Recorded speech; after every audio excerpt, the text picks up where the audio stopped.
Tony Dunn, ain't nothing to it but to do it, brother. Let's roll. In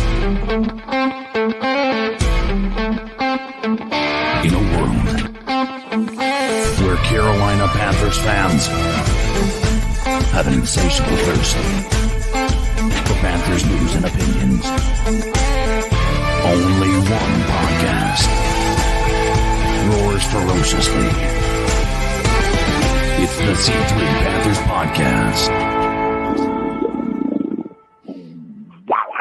Welcome back, Panther fans. The bye week has passed, and the Carolina Panthers are preparing to take on the Houston Texans. You'll get to see a face-off of two new coaches for each respective team, led by two rookie quarterbacks in Bryce Young for the Carolina Panthers and C.J. Stroud for the Houston Texans. This week's show, dealing with bye week blues as C.J. Stroud looms. The C3 Panthers Podcast, brought to you by CarolinaCatChronicles.com, has just hit its 10-year anniversary, or full 10 years, on YouTube. We got started back in 2013 of October. Now, over 1.5 million views later, we're here hanging out with you guys. The number's 252-228-5098. And as always, I'm joined by my wheelman, Cody Lack. What's up, my man? Tony Dunn, Austin Corbett is coming back. YGM and Jeremy Chin are on IR, and yet here we are with the best damn Panther fans in all of YouTube on a Tuesday night, and nowhere else in the world that we would rather be than right here on the C3 Panthers Podcast. We're joined by the homies, our guy Drew. We got Anthony in the building. These ill skills, the brand ambassador. What's up? Carolina in the house. Daniel Berry Sports Highlights, KG73s, Kristen Ladane, Muscles Marinara Paisan. What's up, brother? Matt Knows Nothing, the real C3AP, Tim Estes, and VP Tony Dunn. Ain't nothing to it but to do it, brother. Let's roll. We're hitting the part of the season where we find out who's the real deal, who the pretenders are, who the contenders. We'll be talking about the power rankings, and I guess you'll find out that the Carolina Panthers are not real high on that. In fact, they're at the bottom of the barrel on most lists, and we're trying to figure out, can the Panthers turn it around in a way? And it doesn't start with taking down the Houston Texans, on with then next Indianapolis, in a way to try to start beating and knocking off some division rivals, because mathematically the Panthers, well, not mathematically, they are 0-6. But the division leader is just 4 games ahead. CK, man, it's been a tough road that we have been on. We have been, I don't know if I saw it being this bad right here. And we're hitting a point where it's getting so bad for Carolina Panther fans that they're deciding to do other things. So can we turn it around? Is there a way for the Panthers to salvage some hope in this season? And CK, Bryce Young, we're ready for him to have that game that says, you know what? We didn't get it wrong. We didn't get it wrong. You start here. You start here against the Texans, against the 29th and 31st ranked defense in passing and running defense. And against the other guy on the other side of the field who's going against one of the worst defenses in the NFL as well. This is going to have to be a blow for blow type of a game, in my opinion, based on what we've seen. Optimism is tough to come by. This defense is riddled with injuries. And quite honestly, I think the biggest problem for our team is our defense. And I don't even think it's really that close. I think our defense is the biggest issue we have moving into the rest of this season. And if they can find a way to get that fight that they had towards the end of last year and able to pull some maybe some big time defensive plays, I think that there's a chance that you're going to see this team start to show some progress, and that's what we need to see. I don't think anybody's got false hope of a playoff run other than maybe Seven Trees in the chat here. But at the end of the day, man, I'm just happy to be here talking with you boys, and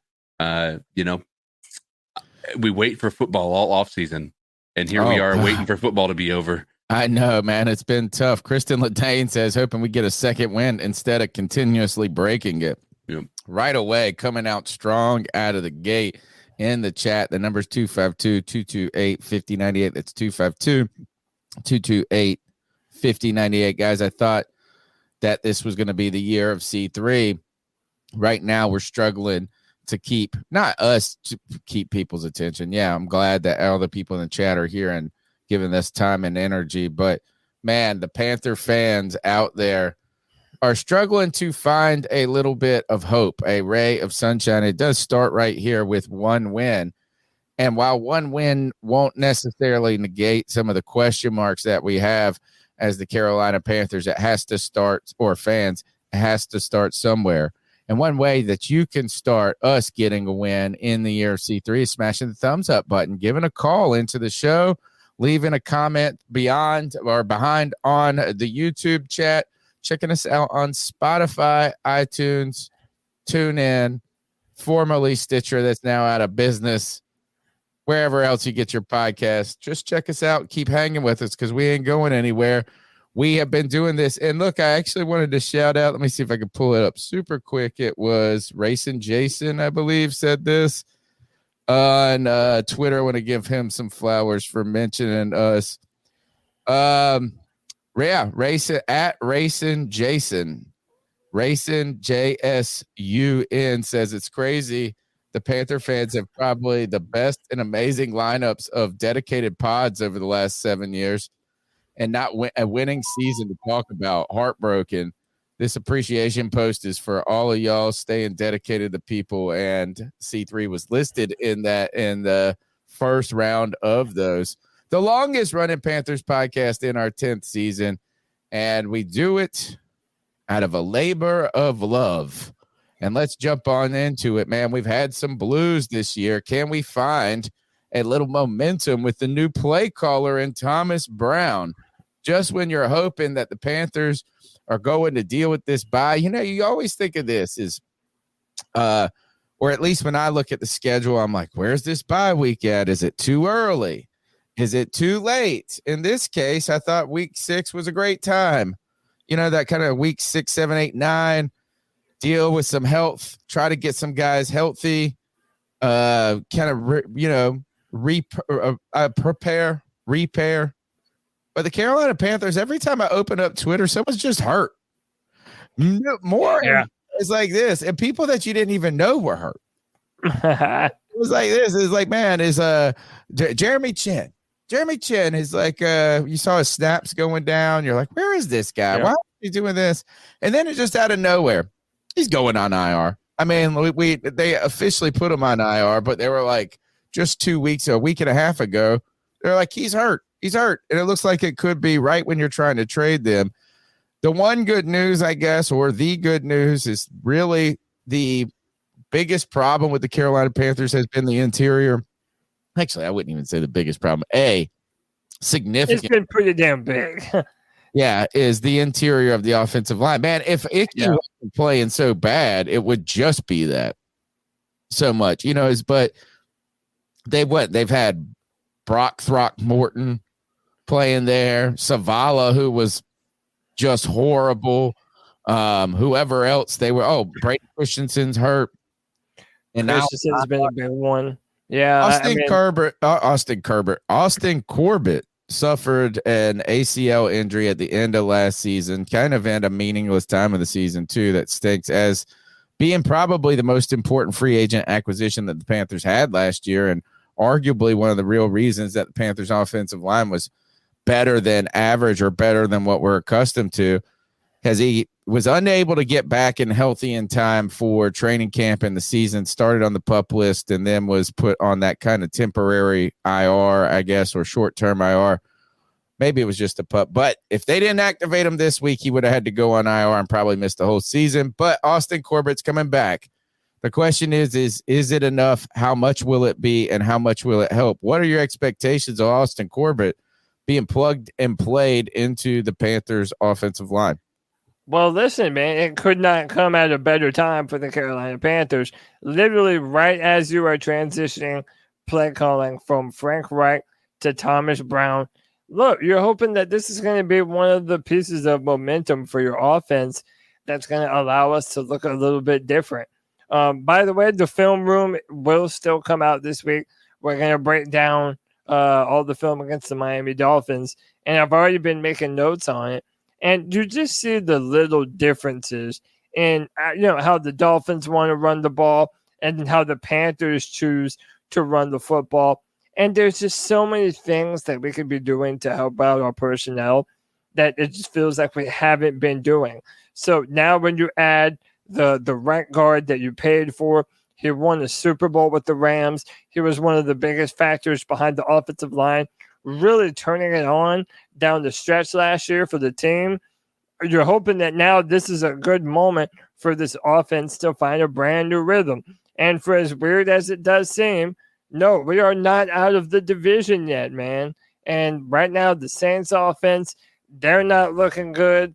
The Falcons, they're very up and down. Tampa Bay looks dominant 1 minute, then looks plain Jane the next. So, I mean, listen, you might not expect much, but have to keep on fighting, man. And hopefully this is the first punch that we're able to throw. CK, the reason I don't just overly get crazy on this is, I don't want to get too excited. I'm excited that he's coming back. It's going to be a help regardless. It seems like it can't make things worse. I just try to be cautious in going, he's going to be right out the gate in game shape and just back to where he was. So it's not a question about his ability and capability. It's just, how does this player step back onto the field after a major injury and missing significant time? Well, and the other question mark you have to have with Austin Corbett is are we looking at it through rose-colored glasses at this point, right? Is it we've missed him? We had a good offensive line towards the end of season last year. Is there something to that? I mean, you guys keep in mind, I'm pretty sure wasn't Austin Corbett, wasn't he initially a backup to somebody else last year, and then he ended up getting that was Bozeman. Yeah, Bozeman. So, but I think personally, I said it last week last week that I think his return will be the biggest impact to Bryce Young getting better. But I also worry that we're just looking at this as this dude was a massive difference maker, and I just don't know that we can truthfully say that. I think he was, CK. I think just I think he really was the best offensive lineman on the line last year. I think though the question is just how quickly can he get back to that type of level, being an older player coming off a significant injury and also playing with a bunch of guys. I guess he has played with Bozeman on his left and Moten on his right. Here's Mike K. He said this, Corbett, only 28, so he's not as old as I thought. Corbett, 28, sideline. The Panthers have had a turnstile at right guard position with rookie Chandler Zavala, second-year lineman Cade Mays, waiver wire pickup Calvin Throckmorton manning the position. Fellow starting guard Brady Christensen sustained a season-ending biceps injury in week 1. So the left guard spot has been in flux with Zavala and Mays filling in next to Icky. Corbett's return, Mike K. writes for the Charlotte Observer, not only upgrades the right guard position, but also solidifies a clear weakness within a struggling offensive line. Corbett's reemergence, in theory, should positively impact both the run and pass offense. But the problem is, as we're activating Austin Corbett, we also then went on to put Jeremy Chin on IR, tight end Giovanni Ricci on IR, and pass rusher Yetur Gross Matos, who was arguably he was having his best year ever, his personal best year. And looking at the film, too, there were times where they were putting him at 3-tech, and he was getting home. He was really playing well. So, this is sad, man, considering we really have no pass rush help outside of Brian Burns, no consistent pass rush threat. It's tough, man. So, I want to pose the question to you two. What is a bigger deal? Gaining back Austin Corbett or losing, we'll just say Jeremy Chin and your Tour Gross Matos.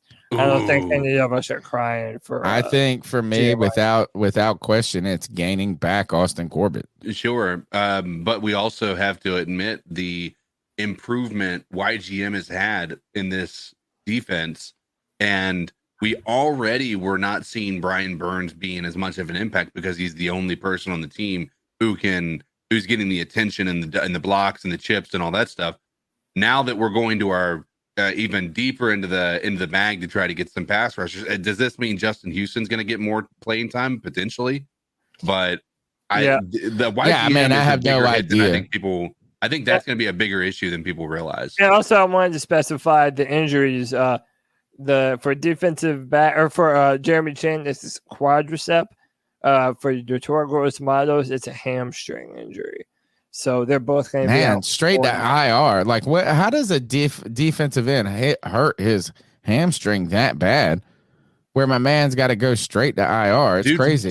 Dude's on an 0-6 team. I mean, you think these guys are going to be rushed to come back to this team, and that's basically going nowhere? I think he was trying to prove that he could at least be re-signed on a not a deal that's going to make you money or something that we were going to spend, but that he was worthy of being brought back, period. Cody, though, I guess I think you guys raised some good points about, look, we've got so many question marks in the defensive backfield because we lost Xavier Woods. We lost Von. I don't even know when Von Bell's coming back, if he's coming back. We have no idea about anything when it comes to JC Horn, which I just don't even think about anymore of him playing. It's like if he plays that ever again for the Carolina Panthers, I just think it would be like a crazy blessing and surprise. And that's mean of me to say, but it's just like at this point, why hold out hope? I mean, it's not like we have just a bunch of players back there, and missing Jeremy Chin should be not a big deal. But the thing is Jeremy Chin wasn't really utilized, period, in this defense from the very beginning. It did not seem injury related to me. So at that point, I'm like, really, how much are you losing? Yes, while YGM was having a good year for himself, was he really making a giant difference? This defensive front hasn't done anything. I guess just the fact that you lost another body is problematic. But I think this is you're losing a guy that we like in Jeremy Chin, a guy that is fighting hard out there in YGM. You're gaining a guy who's a Pro Bowl player. And in a moment where we just need to get a little bit better. We don't need to go and win the division. I'd like to go win a game, but I just want to get better. I want to get better. And to me, if this defense all of a sudden starts looking a lot better, that's not going to make me feel better. I want to see this Carolina Panthers offense and Bryce Young improve from week to week to week to week. And to me, this is a start. Yeah, it is a start. And Bryce has played incrementally better from game to game. It seems like, he's gotten a little bit more comfortable, and hopefully with a little more protection in front of him, he'll continue to grow comfortable. And look, we just got over 106 viewers. We appreciate that. Hit the like, hit the subscribe. I wanted to do my good deed for the week, man. We have a buddy on Twitter named David Heath, and just recently his friend's sons, he has a son, and his friend has a sister who just recently went missing. She's been missing for a week now. Her name is Lauren Heath. She was last seen leaving her house Friday, October 13th, 2023. She was wearing a gray sweatshirt and shorts, which were covered by the sweatshirt, a black backpack, a white handbag, and had her hair pulled back in a ponytail. There's a $5,000 reward. What area was this? They're from Charlotte. Okay. So they are in Charlotte. But it's a sad world that we live in, man. So we have it up on screen right now for anyone who's seeing her or might know something. Hey, help out, man. It's a sad world that we live in, man. And he's been tagging me on on Twitter and trying to get the word out. So I wanted to do my that's my 11 days, dude. Yeah, I know. It's very, very, very sad, man. So Lauren Heath, prayers up to her. If you know anything, please help out the situation. Yep, appreciate it. Well, we really hope that, man, and I've got 3 kids, so that's a terrible thing, man. It's a tough day. A lot of bad news. I had a really good friend of mine passed away today, and they found him in his home and 3 children. So sad, gosh, the world is full of hardship. That's and heartbreak. Sure. And those are real things. And while we get up here and moan about the Panthers and the 0-6 and how bad that is, there are more important things. But this is a way and an outlet for me, man. I tell you, this is the C3 Panthers podcast. CK told me this, Cody. He said, man, go and take the night off if you got to deal with this and, process what's going on with you and your friends and their family. And it's like this. It's like, this helps me. This helps me hang out with my brothers and my friends. Yeah. And so, thanks for all the people in my, you guys are my peeps. You know what I'm saying? So it's nice. We're here for one another, man. The Carolina Panthers did add some players in the process with 2 roster spots open because of these IR acquisitions. The Panthers added pass rusher Luigi Villain. That's bull. First, that's not how you spell Luigi. It doesn't matter. That's his name.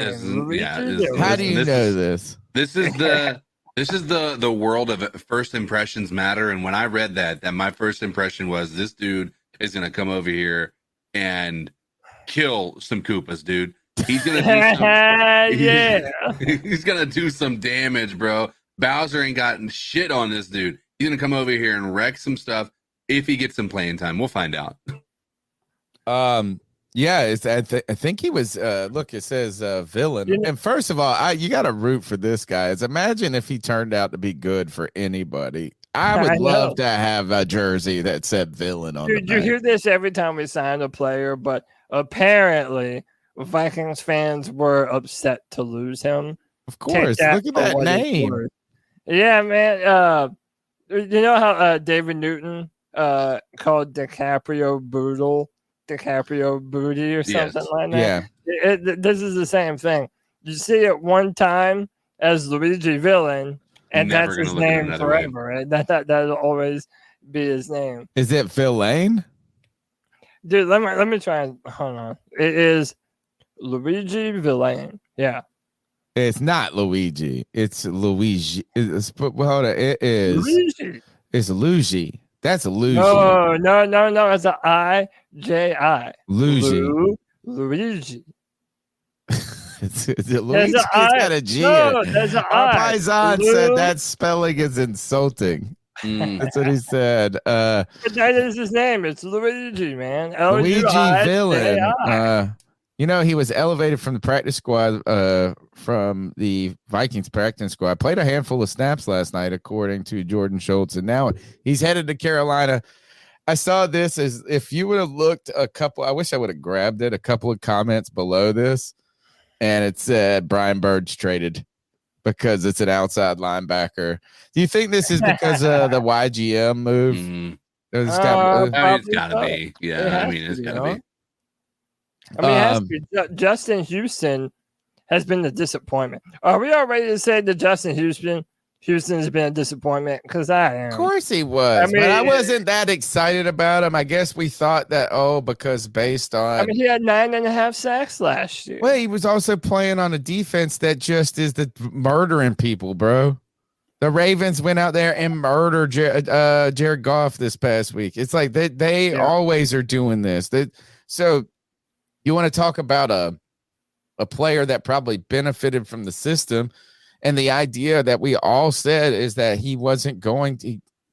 We didn't bring him in to be a full-time player. We waited and we waited and waited to get something in a place that we needed. Go ahead and cue White Chocolate Espresso. I know what he sent you already. He said, I sent you something, Cody. I guarantee you it's about Jadeveon Clowney. I 100%. It's probably him in that tweet where he's comparing Brian Burns and Jadeveon Clowney's numbers. But Clowney, I think, is with the Ravens now, right? And he's doing well. And look, is that the idea that Houston was going to – we were hopeful. We were hopeful that you were going to get a vet that had a little life in him. But I tell you this is that he looks big when you're on the field. It's like, who's that big guy out there that I won't ever remember again? He sent us this. This is from my bastard son. Jadeveon Clowney is 9th. He's 47th overall in solo tackles. He has 9, 3 assisted tackle, 4 sacks, 0 forced fumbles. Go ahead and flip over. He wants you to really look at this is PFF. He's probably going to put up their PFF scores, but he wants you to look at Brian Burns. So he's got 75, 72, 72. So he's all in the green. He's got overall 75 score. Then you look at Brian Burns, 10 tackles, few solo more tackles, about the same assists, 1 more sack, 1 more forced fumble. But then you look at this is you go to run defense 58 overall.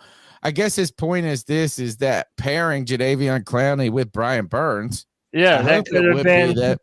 We'd be at 9 sacks already right now between the two of them. But I think the system is benefiting some different things. So he's like, would Jadeveon Clowney? But clearly Jadeveon Clowney would have been better for this team than Justin Houston. But yeah, is Justin Houston, what your initial question was, are we out on him? Are we over him? I never was on it. And he never really showed us anything from the beginning. And the fact that YGM has really been the toast of the damn defensive line. So then that brings me back to my question. What's a bigger deal, Corbett coming back or losing Chin and YGM?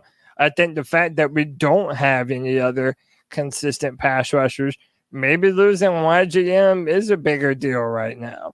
I mean, how much better do we expect our offensive line to perform just because you put Austin Corbett in there? Well, our problem is defending the run more than anything, though, Cody. Yeah, 100%. So I don't know. Is that you're going to need Houston to start to show up? I mean, he's been non-existent. It's just. Yeah, I don't even know if I forgot he was on the team at one point. I honestly, at this point in time, it feels like he's not been there. It was a big time signing that we thought was going to actually result in some big time plays, and I don't think that we've seen any. I don't know that I've seen him get a pressure at all. What are they saying? What is silent? All right, if everybody is all on Luigi's name right now, Kev says this is Burn Luigi, the what I L or is that? L? Yeah, what is it? Did you mean I or L? Maybe you meant I. Luigi. The I is silent. Luigi. Luigi. Well, if it's not Luigi, it's Luigi. That's what I said it was. Why would there be an I in there if it's... Don't worry. We're still dealing with Jamie Robinson, too. But he says, Kev says Burns total pressure 15, Clowney total pressure 35. The Panthers also brought in offensive tackle Brett Toth from the Philadelphia Eagles practice squad. Poor guy went from the Eagles to the Panthers. He was going to get... I wonder, don't you get, if you played on the team at some point, a ring if they win the Super Bowl, or do you have to be? Yeah, if you were on a part of the coaching staff, the team, the practice squad, if you win a Super Bowl with that team, then you're gonna ring. Yeah. So all right. Muscle says maybe a hakalugi. Like it's like it's loogie. Somebody in here said they're also bringing up right now. Flame for Jesus said the Hurricanes aren't starting well. No, they're down 0-3 right now. They have won 2 games, but they can't play any defense, and their goaltending can't stop anything. What do we got next? If you travel with the team. Oh, if you travel with the team. Well, I'm sure. Okay. So the next one isn't necessarily Panther related, but it is It is, but it isn't. Why don't you lead the way here, Tom? I just saw this. It said which arena has the worst fans, and right at the top you can see the Charlotte Hornets. But then if you go farther down, it looks like the Panthers are on that list too. Which I don't. This looks like all NBA. Yeah, this is an NBA player survey. What is the thing down there? It looks the Panthers. That's the Magic. 5.1. Orlando Magic. That's what I was. Well, anyways, what do you expect when all these teams been stinking for so long? But you know what doesn't stink? Caldera Labs. I'm telling you this, folks. If you want to slow the aging process, continue to work on your skin. And men, you got to take care of yourself. Don't let your ladies be the only people that take care of themselves, guys. You can't just count on the fact that us men age well. You can't count on that. And what you should do is start to try to take care of yourself, particularly with something that a lot of men overlook, their skin. CalderaLabs.com/C3, will get you a real 50% off. What's the deal? It's 50% off your first purchase, right? You get CalderaLabs.com twice a week skin regimen. I've been using it. I can't speak enough about the product. What you get is this: you just wash your face, you put on some lotion, you put on a nighttime serum, and within weeks you start to see the wrinkles, the crow's feet, and all of that fade away. CalderaLab.com/C3. And go support our sponsors, guys. Let's keep going through with the show. What is up next? Look, the Panthers. Oh, Panthers, guys, you're taking on. We have a big matchup, Tony. We do. Listen, let's be real. These next 3 games, they feel like do or die for the Carolina Panthers. We got the Houston Texans, we have the Indianapolis Colts, and we have the Chicago Bears.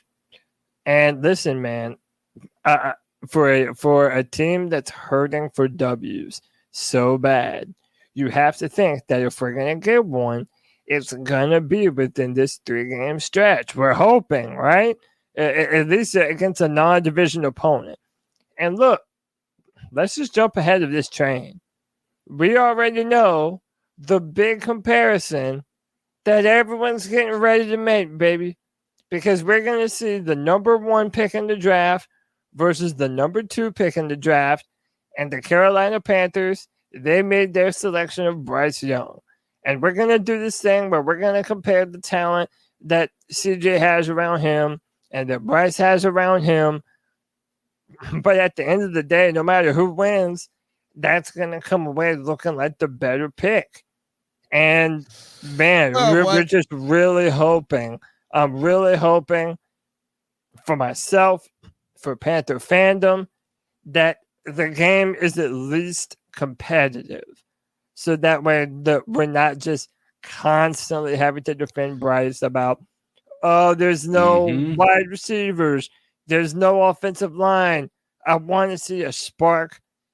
And I want to see it right now, Tone. And I want to see it against the Houston Texans. Well, it would be a great time for it to happen. You know, is that after a season like this that we've had, a lot of the excitement that's been, or all the excitement about a new coaching staff, having your pick of the litter with the quarterback, then being dampened by an 0-6 start, is I tell you one thing that would really hurt is to lose this game.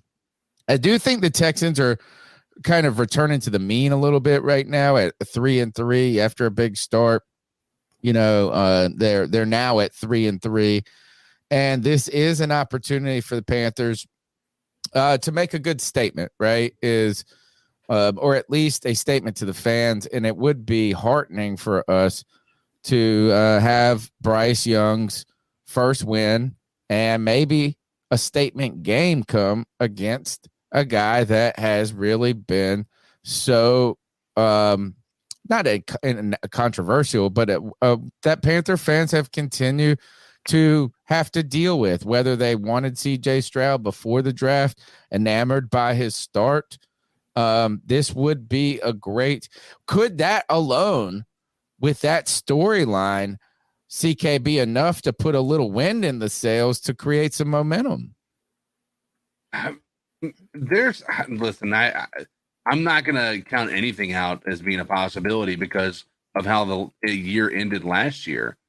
I just don't know that it's, I don't know. I want it to be, I want this so badly to be the catalyst that takes us into the back half of the season and things just are clicking and the defense starts to play spirited football. We just haven't seen evidence that this is going to happen. You know, I hope so. Yeah. I mean, if storylines matter a little bit, if it could, kind of hearten fans a little bit, maybe not momentum that translates into a turnaround for the complete season, but a little turnaround in the hearts and minds of not only the fans, but sort of the organization. The Texans, let me see their schedule. They lost week 1 to the Ravens. Oh no, maybe they didn't. Maybe they're not regressing. Maybe they're going.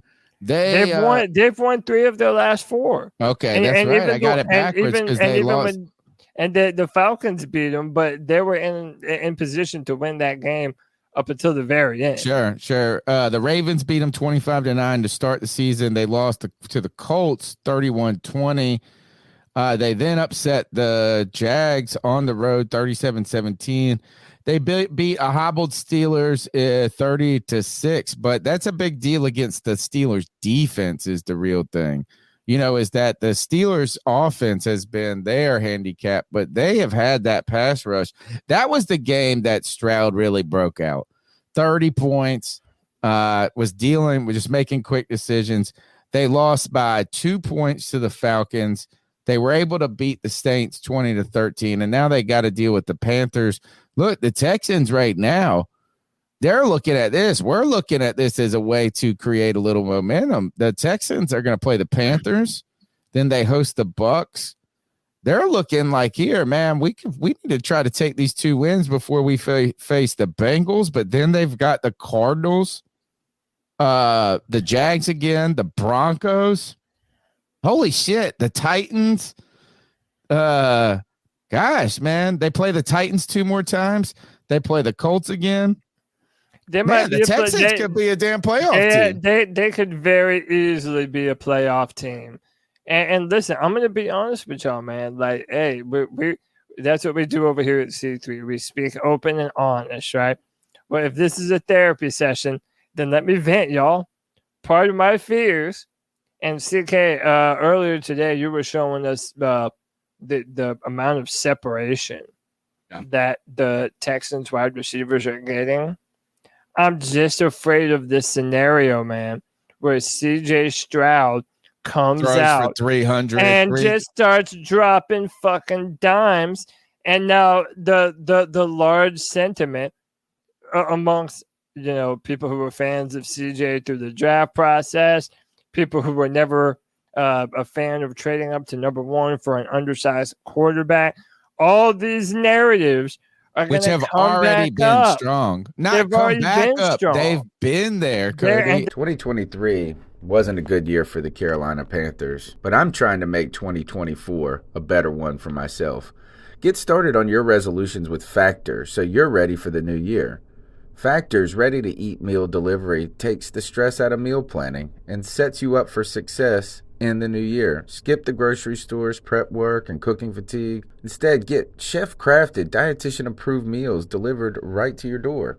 With over 35 meals to choose from per week, including keto options, calorie smart, vegan plus veggie, and more, plus over 55 weekly add-ons, you'll have a ton of nutritious and flavorful options to kickstart your resolutions. Skip that overpriced takeout trap. Factor is cheaper and way more delicious than takeout. Get chef-crafted, restaurant-quality meals delivered right to your door, and they're ready to heat and eat in just 2 minutes, which means more time for you. Head to factormeals.com/C350 and use the promo code C350 to get 50% off. That's code C350 at factormeals.com/C350 to get 50% off. They're going to be so much stronger. So much stronger. Let's address some of these super chats real quick. Sure. A lot of them are starting to get thrown towards me.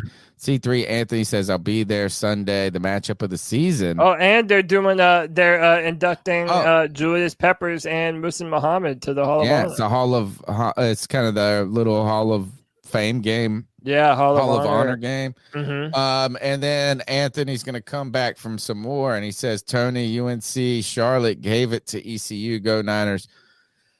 True. You know what is, and I wouldn't say gave it because you guys stink too, but the East Carolina Pirates offense is arguably the worst in the country. And it's so sad to have a defense that is really pretty is decent. We got a decent defense, but these guys had 88 yards, dude. I think they had 88 yards through the whole game. Like it's pathetic. And for a team, it is awful. It makes the Panthers offense look like the greatest show on turf. But no, you're right. Cody let's go back to that.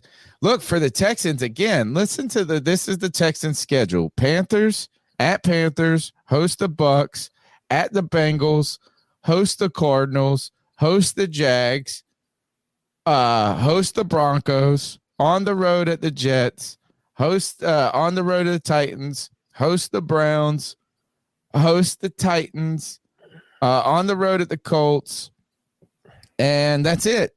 I mean, these guys, every single one of these games is winnable for them. Yeah, every single game, and not to say that they're going to win every game. I mean, but you're looking at the Jags. All right, so they're going to they beat the Jags once. They'll probably split with the Jags. I'm sure that the Browns with their defense could be problematic for them, but look, the Browns.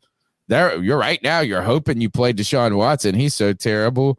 I guess the Jets defense is problematic, and the Jets are always trying to, seemingly finding a way. But you look at the Broncos, the Titans, worthless.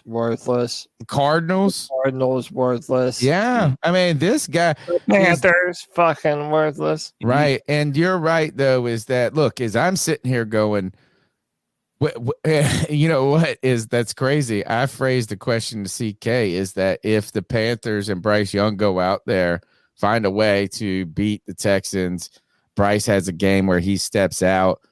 It creates a little momentum for the fans. Yeah, the fan base needs that so bad. But on the other side of the coin, a loss, not just a loss, but a CJ Stroud led loss or victory for the could be devastating to our hearts. Good. Oh, yeah, for sure. Well, CK, you sent this earlier to the chat. I'm gonna put up one of those. One correction real quick. I said 50% off of the Caldera Labs, 20% off. It's kind of a big deal. Yeah, it matters. Yeah. CK, would you mind explaining?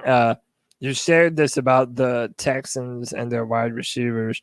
Could you explain this a little bit more to jump into what exactly we're dealing with? Yeah. So right now, as you saw, Adam Thielen his open percentage was like 70, and that was our best situation, or what have you, right?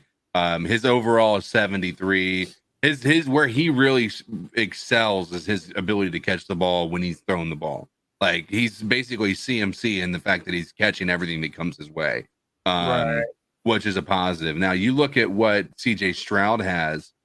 He has not only does he have two people that are 76 overall in Tank Dell and Nico Collins. He's all four of his receivers on his team, like the primary receivers, are better than everybody but Adam Thielen. Adam Thielen's the only one that is even in the ballpark. When you look at it's Adam Thielen, and then everybody else is worse than Robert Woods on our team, like worse. And the fact that the separation, the open is so bad, with some of these speedy guys, these younger guys, and somehow Adam Thielen's the one that's getting open. Unbelievable that this is that bad. And yeah, it really sucks that freaking Shark sucks so bad. And Jonathan Mingo. Yeah, I mean Tank Dell's a rookie. Yeah, but that's another comparison that we need to make. Is that Tank Dell is a rookie wide receiver who was drafted in the 4th or 5th round, something crazy like that. And after Mingo, for sure. After Jonathan Mingo, and he is playing far better than Mingo is. So and Dalton Schultz is kind of a forgotten guy in some ways for us, but you remember is like Cowboys didn't want to lose him. Right. Well, and he thought he was going to get paid, and they didn't pay him, and he ended up like kind of holding out for a bigger, turn down the deal, and then he had to go take a 1-year deal with the Texans, and you thought, oh my God, this guy's going to go waste away on this team that's in a complete rebuild. But you know what is that these guys are playing. Robert Woods is at the bottom of the list, but guys, that it really just shows you how once top heavy our offense continues to be. CK, why is it that the Panthers have to have an offense that only runs through one person? Last year it was DJ Moore and CMC before that, but like, why are these other guys not at all contributing? I don't have an answer. Hayden Hurst has to be. It's got to be coaching at this point, or play call. Maybe Thomas Brown is the answer here. Thomas Brown, hopefully, is the answer. I mean, we can hope.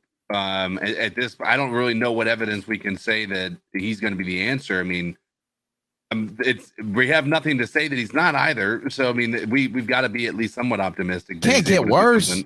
Well, I mean, you say that. Yeah, true. Yeah, I mean, we're missing. We're still going to be missing J.C. Horn, Dante Jackson, and C.J. Henderson are continuously getting cooked. It's a bad look right now, man. Like I don't know how you call this game. Like if you're picking the Panthers and you think they can pull out a victory, fine. But on you're paper, thinking with your heart more than your head. That's what I'm saying. On paper, it's hard to see how the Panthers pick up a W here, man. But then you get to look around the league and you say, hey, man, is last night the Minnesota Vikings upset the San Francisco 49ers? Yeah. The New York Patriots Giants beat the Bills. Yeah, 300th win for Bill Belichick is in a wild. Big giant upset there. The Commanders lose to the Giants, where the Giants have been hobbled and hurt, and now they're beating them. Ron Rivera back on the hot seat. Yeah, the Steelers upset the Rams. There's a bunch of games that the damn Colts and Gardner Minshew almost beat the damn Browns. They should have. Dude, I'm still mad at Minshew, man. I should have took you more. Shouldn't, man. You got to believe on the. I know you didn't believe in the drip, dude. I know. In fact, and the Bears and Dante Foreman. That's another thing. Is let's talk about this before we get to. Actually, pull up the next slide real quick because we were already talking about CJ Stroud. You said CK, I said it can't get worse, but maybe I think a big loss to the Texans would really be demoralizing to the fan base, but I think also bring into some real question marks with the decision on Bryce Young, whether it's valid or not, and it's short-sighted, right? Is you could go fast forward 10 years and Bryce Young could be a Hall of Famer and CJ Stroud could flame out. But I mean, this moment, the trajectories of these teams have headed in two different directions than I expected. I thought whichever quarterback was on the Panthers would have the better season. I thought you put CJ Stroud, whoever landed on the Texans, I thought was going to have the worst year. Nope, wrong on that. This is from the Pro Football Hall of Fame. In Week 5, Houston Texans quarterback C.J. Stroud set an NFL record for the most pass attempts to start a rookie season without an interception in NFL history. A game ball from this historic day is now on display at Canton. Now you're going to get Panther fans going, well, look at all these other dropped interceptions that happen and this and that. It's so stupid. It's just a way to justify their quarterback not looking anywhere near as good as the one that we could have had. Here, and I don't even want to compare. I'm not even going to fall into that. I'm just saying this is CJ Stroud has played far better, and the Houston Texans have been far better than anybody expected on this podcast, or at least me raising my hand in that. But now as we go back to the Carolina Panthers and these decisions, I saw this is that the Panthers now have continued to say that they are going to run the running back room by committee is what I saw. And I wish I didn't put this in the show, but what does that mean? Is Miles Sanders, is he coming back? Is he going to be a part of this offense? And after Chuba Hubbard looks so significantly better than any of these players, who are you? What does that mean? Why? I mean, is that just being diplomatic from Frank Reich's standpoint, or do you think that they're continuing to say we paid Miles Sanders and we're going to have to continue to get him involved in the action? Because Chuba Hubbard was clearly a better and more effective runner in the last game or last two games. Right. So, I mean, is this, and then you look at Dante Foreman back up. They had this. Dude, they went out and won a game with Mr. Irrelevant of their own. Dude, Dante Foreman had 3 touchdowns. Dude, in one game, he has more touchdowns than Sanders has all year. That's absurd. Than our entire running back room has had all year. Like, we should have ran it. And considering what Chicago ended up paying for him, why didn't we bring him back? Like, how many times? Right.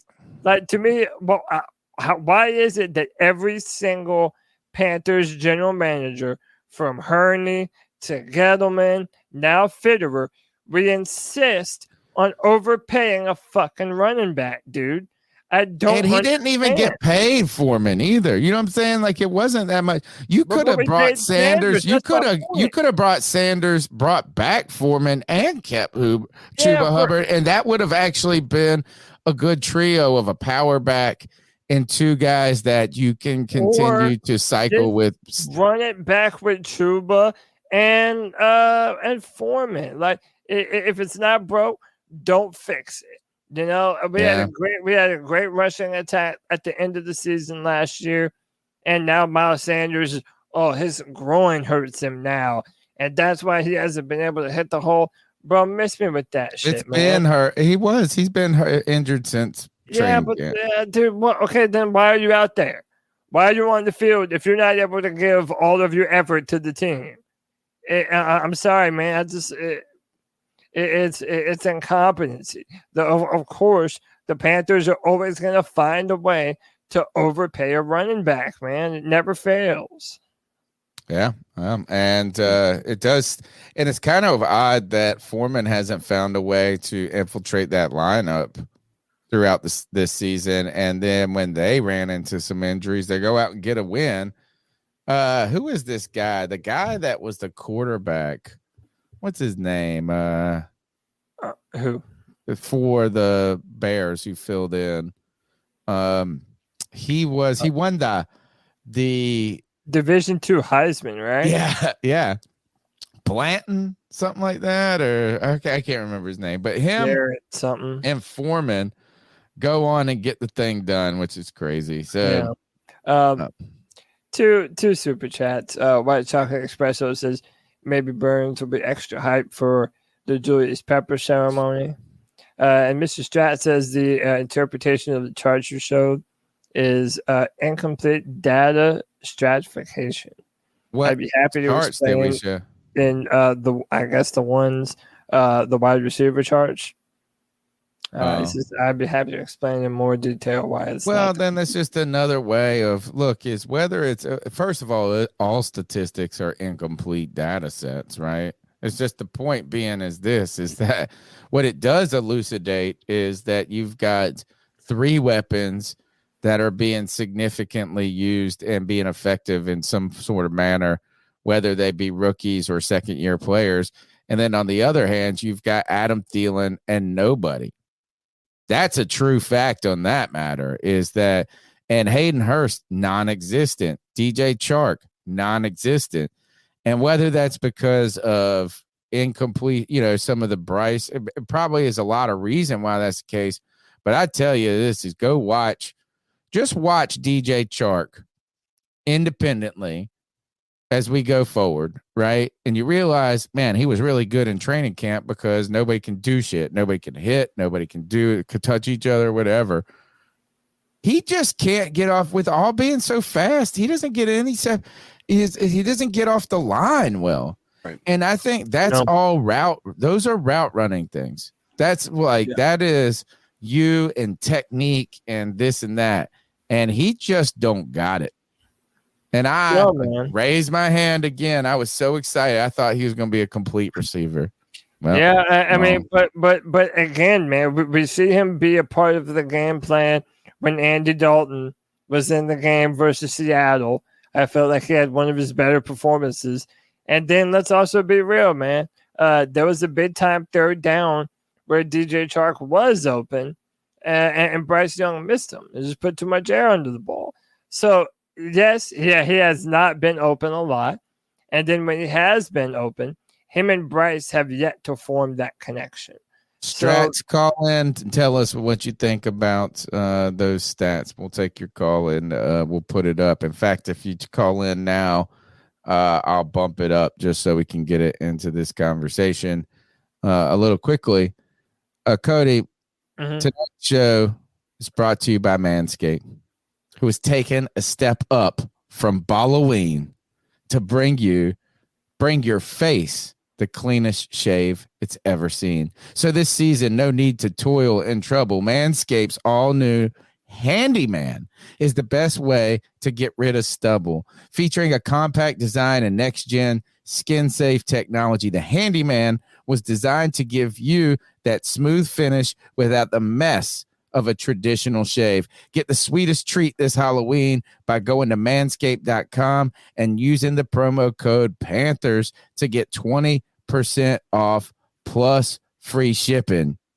Guys, this new product here, I might give you this. This is a little sneak peek into this product. It's not, I didn't get a chance to integrate this into like this cool thing, but it's a new, you see, I guess you would say add-on to, this is a new deal they're always innovating here, but this new shaving piece that you can put onto the Lawnmower 4.0, now the 5.0 that's coming out, and now you get that clean, safe shave for your face.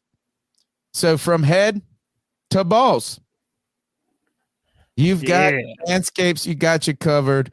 20% off plus free shipping using the promo code Panthers. Take us into the next segment, Cody. Shave your balls, dude. You know you need to. All right, next up in the show today, what do we have here? So, you were talking about this earlier. You were talking about this earlier, okay, just basically showing the numbers that Adam Thielen is able to put up comparatively to the rest of our wide receivers. It's abysmal right now, man. Yeah. And that's why this entire fan base is screaming for Fitterer's job. Like, we're at that point now. We've been doing this for 3 years. We've seen the trades. We've seen the way he drafts. And it straight up just hasn't been working out, man. Is there anything else we wanted to say about any of these other receivers? Oh, I do want to say this about Hayden Hurst. I feel like they're deploying him incorrect. I feel like, for example, that Detroit game where Bryce threw the interception right to Aiden Hutchinson, like they had Ian Thomas as the receiver and tight end for that play. Like, why? Why? You literally brought this dude in to be your pass-catching tight end that you've been in sore need of forever, and now that he's here, you're not going to use him as such. There's no denying that, Cody. There's no denying that, Cody, that has been a misuse. We all heard supposedly that Frank Wright wanted to involve tight ends into the passing game. It just hasn't been the case. There is, I think it's probably going to be a little bit of two things. It's a little bit of both, right? Is I think the majority of it falls on the coaching staff, the scheme, and how they've tried to just allocate. And that's a great example is why is that you're like, oh, let's draw this up. It's really going to fool them. Ian Thomas, right? But I think if you also look at Hayden Hurst's performance in the NFL, we may have gotten a little too excited just because we had no tight ends, period. He's only had really one significantly good season, and that was with the Falcons where he had 600 yards. The Ravens let him go and moved on to Mark Andrews. The Falcons let him go. And you could say this is that maybe you could just say there's just too many mouths to feed when he was in Cincinnati. You thought this is that it seemed like a perfect marriage. A veteran tight end who had experience and capability, who has shown some signs that he can be a pass catching tight end. Look, they hyped him up in training camp. We saw him flipping his red hair around all the time.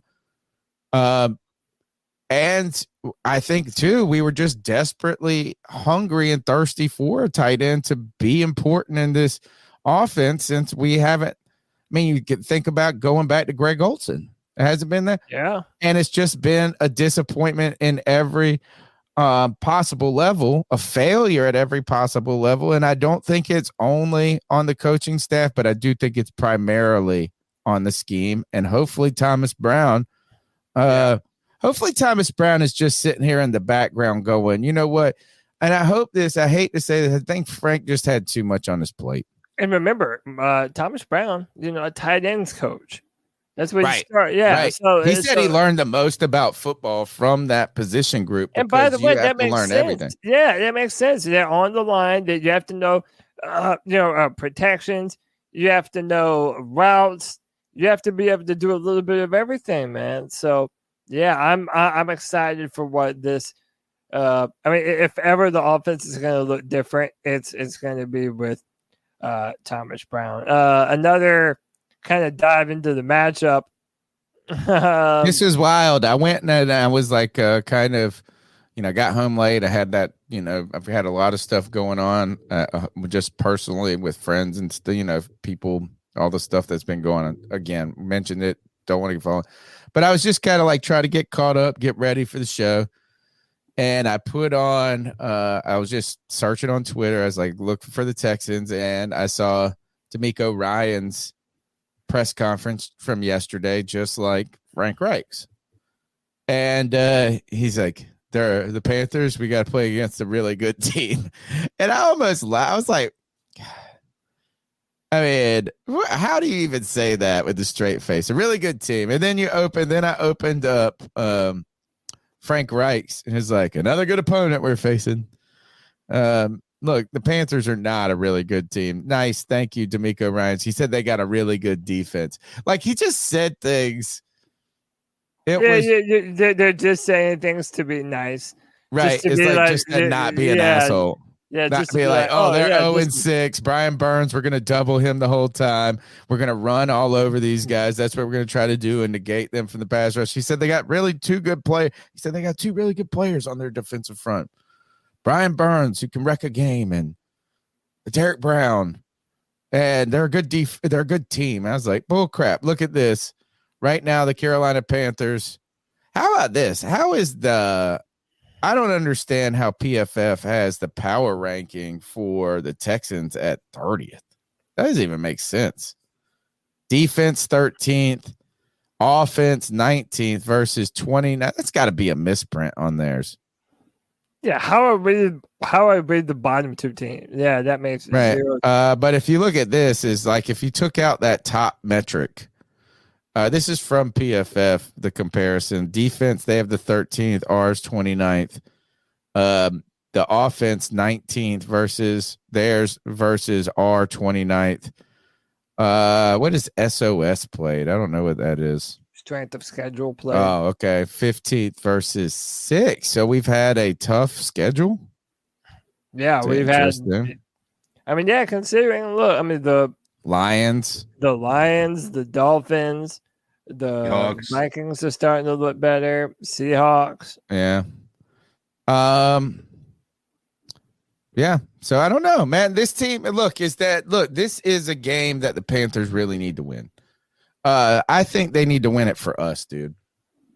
For their fans, yeah. Yeah. that's I think because you're right, the narratives, if Stroud goes out there and blows it up. Yeah, whether you like it or not, I don't want to hear about what talent is around both of them. The narrative is going to be the Panthers made the wrong pick. That's what it's going to be. Hey, do you love that? Fine. Doesn't matter. Do you hate that? Fine. Doesn't matter either.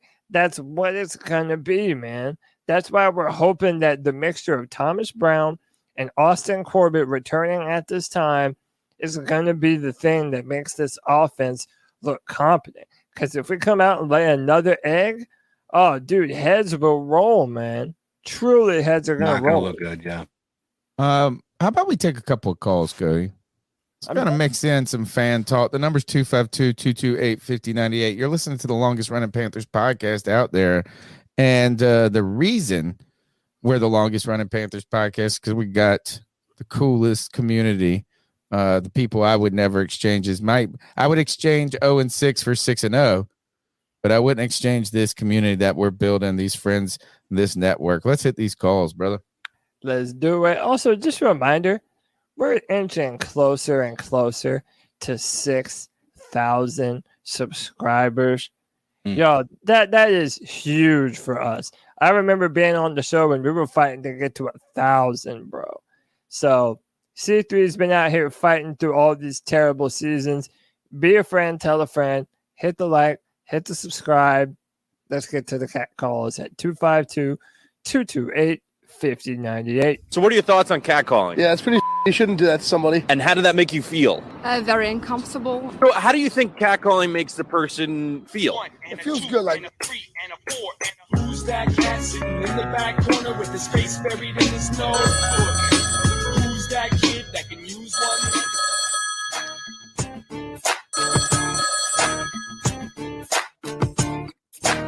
one? Tony Dunn. Damn, bro. It's Lou from Fort Myers, bro. I know a lot of y'all did not get the news, but, man, I was scrolling through my feed today. Did we not lose Christian McCaffrey? We lost DJ Moore. Fucking Cam is gone. The only hope, the dying savior. Fate of the universe on the line to save the Carolina Panthers. We lost him. And not only lost him, we lost him to a division fucking rival. Mr. B! Oh, God. We lost Mr. B. I saw it. What? I failed y'all. Mr. Beast. I failed y'all. Oh, no. I know your Miami Dolphins is good and you in the hospital right now, but I got to save my team, Dad. I should have pulled up with the damn poster. And we couldn't do nothing because it's a fucking bye week. I lost him. I lost Mr. fucking Beast, bro. I sold y'all as a Panther family. Nah, you did okay, man. I did not see it all the way through. I'm sorry, y'all. Damn, bro. Oh, damn. I'm gonna have to tell me what happened here. Did we lose him? We lost him to the fucking Bucks. The Bucks. No. We're stuck with Pepper now. Hooray! Everybody, hooray! Pepper. But 9 more years of shit. Really? Fuck it, bro. Put me in Pepper's spot. I'd do it for half the fucking price.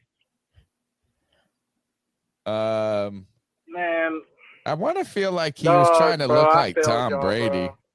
I feel so disappointed in myself. I would be mad at Mr. B. I wouldn't want to be a Panthers owner, but I feel like he's old enough that he's going to change this organization.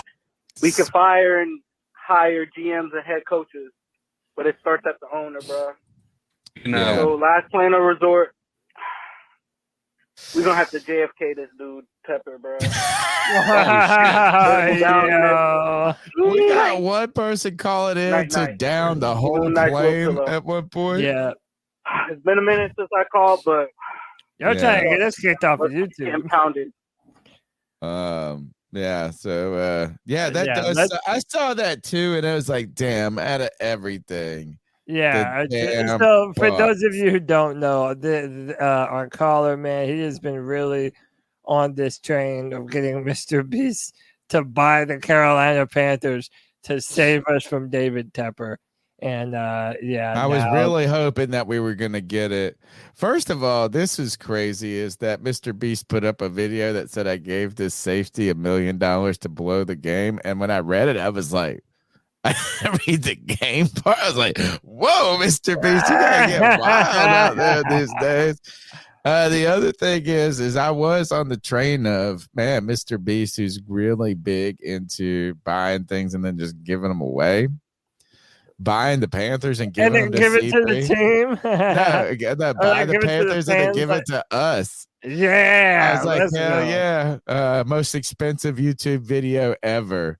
$8 billion is what it would probably cost to do it. I love seeing the people trying to get Cam Newton to buy the Panthers.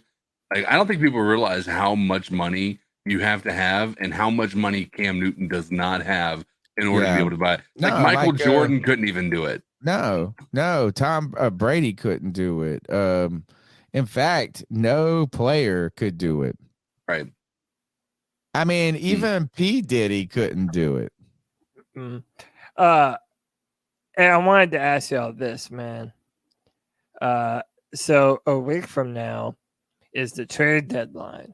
And I'm pretty sure all of our moves, if any are going to be made, is going to be made probably before next Tuesday, even though next Tuesday is the 31st. My simple question, do you think anyone will be traded or moved from this current Carolina Panthers team? Yes. Okay. Who? That's the hard part. I don't know, but I do think we're in sell mode. Dante Jackson is one that you hear his name continuing to come up. Yeah. You've heard Brian Burns' name come up. I also saw this Hayden Hurst. Dude, that would, I mean, honestly, I don't hate the idea of Hayden Hurst, but at the same time, I'm like, I just don't think that they're utilizing him very well. How many years is Hurst signed for? 3, I think. Three. All these guys are 3. Let me see. Other than DJ Sharp. Person did this. I wouldn't move Hurst. Here, let's take another call and we'll come back to this. I'll pull up the Joe Person story on this. All right. Hey, this is Panther Pickle. Listen, I made some statements to D'Angelo on Friday 3 for All about the 4-3 defense. And I wanted to clarify myself because I re-listened to it the other day and I didn't like how I come across. I'm never going to be a fan of the 3-4 defense. For example, it's like the spread offense where you throw the ball a lot. I'm never going to be a fan of that. But all that being said, I'm never going to be a fan of the 4-3 defense, of the 3-4 defense. I'm never going to be a fan of the 3-4 defense. Now, but Tepper is. So I believe we're going to run that until Tepper is no more. So if we're going to run it, let's go out. We should go out and get people that actually fit a 3-4 defense that knows how to tackle and knows how to clog the lanes as far as linebackers. There's so much that this defense lacks. I think it would be a mistake to ignore it for a couple seasons while you work on your offense. You're not going to win by outscoring your opponents. You just can't do that, I don't think. But y'all have a good one, and we'll catch you later. All right, appreciate your pick. This is Joe Person here. I'm gonna pull up this, share it with you. He put this out. I saw this a couple of days ago. He wrote this on the 22nd.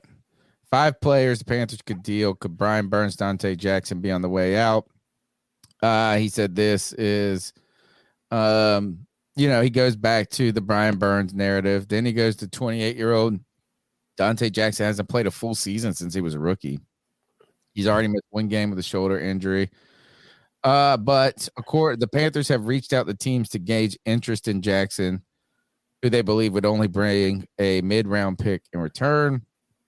The Panthers have hope J.C. Horn could be back at some point after the bye. Could move Jackson, roll with undrafted rookie Deshaun Jameson. I still want to know where the hell this Jamie Robinson guy is. We drafted this guy, DJ Johnson. Why, man? You can't say that injury hasn't created opportunity for some of these guys to get a little playing time. He got one snap in the last. I just don't get how these guys are so far off the radar. But here he wrote Hayden Hurst, Reich's history involving tight ends in the passing game and Hayden Hurst's track record as a receiver. This seemed like a perfect marriage. Panthers signed 30-year-old to 3-year, $21 million deal during free agency. But Hurst has only been a bit player in the offense, whatever that means, at least when Reich was calling plays. He's caught 5 passes for 41 yards and a touchdown at Atlanta in week 1, but has only gotten 3 targets in each of the 5 games since. And they put Jeremy Chin and Terrace Marshall Jr. Really, I mean, I hate to say it, is like, who has the value to trade? And I don't know. I think you have to pony up. I hate to say it, and pay Brian Burns, because I just think you're going to create too many holes. I think you're going to overpay him, or just pay him. Maybe you get a little deal at this point. Not a deal, but you don't have to pay him the big bag like you could have, because you could cite, his somewhat inconsistent play or something. Maybe you could get him at 25, 26, 27 million instead of that 28, 29, 30. I think that you're going to have to pay Brian Burns and then potentially go out either and get another free agent that has some life in them in the offseason on this defensive front, or try to get somebody in the draft in the next 1 or 2 years that you can see coming along quickly. But I mean, who else really has value on this team? And the one player that has the value, I think we need to sign him back, and that's Frankie Louvu. Yeah, man. I said that if we traded Frankie Louvu, that's the one I would be the most upset at, man. Through all the different coaches that he's been through the different formations, that guy has been the most consistently good player on the Carolina Panthers for 3 years now, man. So, yeah, I would love to see Frankie Louvu come back. When talking about trades, people brought his name up too, because it's one of those situations where you sell high, you buy low. Frankie Louvu's value has never been higher than it is right now. The problem with all of this, Tony, is really there's only one player on the Panthers that might fetch you a first-round pick, and that's Brian Burns. I can't say for certain. Can any of you say for certain that Derek Brown fetches a first-round pick?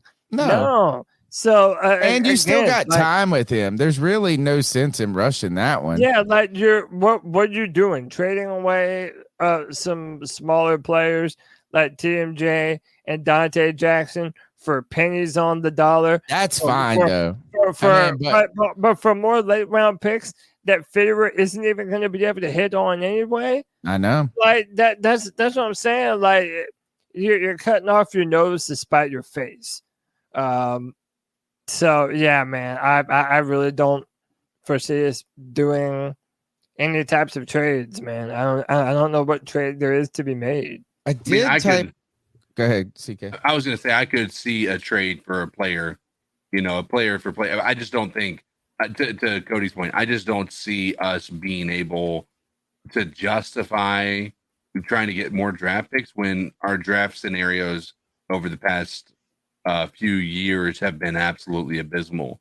And to devastate the defensive front with no talent as it already is, CK, and to then say, well, we're going to go into the draft and get the next Brian Burns that's going to take another 5 or 6 years to develop, or not 5 or 6 years. We know defensive ends outside of the top tier of Aiden Hutchinson and some different things like that, to Jadeveon Clowney, to Miles, they don't Von Miller. most guys don't produce for a couple of years. Look, even Brian Burns. Think of this. Brian Burns, who is touching his head against the ceiling of potentially being an elite player in some ways, or at least a lot of people arguing that the talent's there, the opportunity's there, and that he's been available. He's been getting better and better from each year. This is his 5th fucking year. Yeah.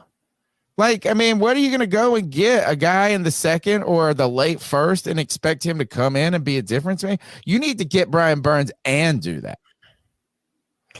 Yeah, I mean, listen, but the problem isn't going to go away.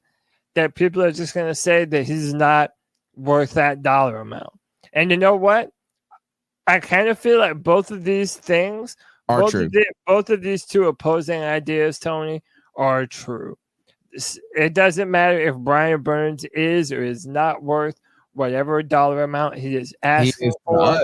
That Carolina Panthers cannot afford to replace him. We couldn't afford to give him any kind of backup. So right now, you're going to have to pay Brian Burns more money than he is worth on the football field. And I'm sorry, the dude's been our best pass rusher outside of Hassan Reddick, but he's not on the level of a Max Crosby.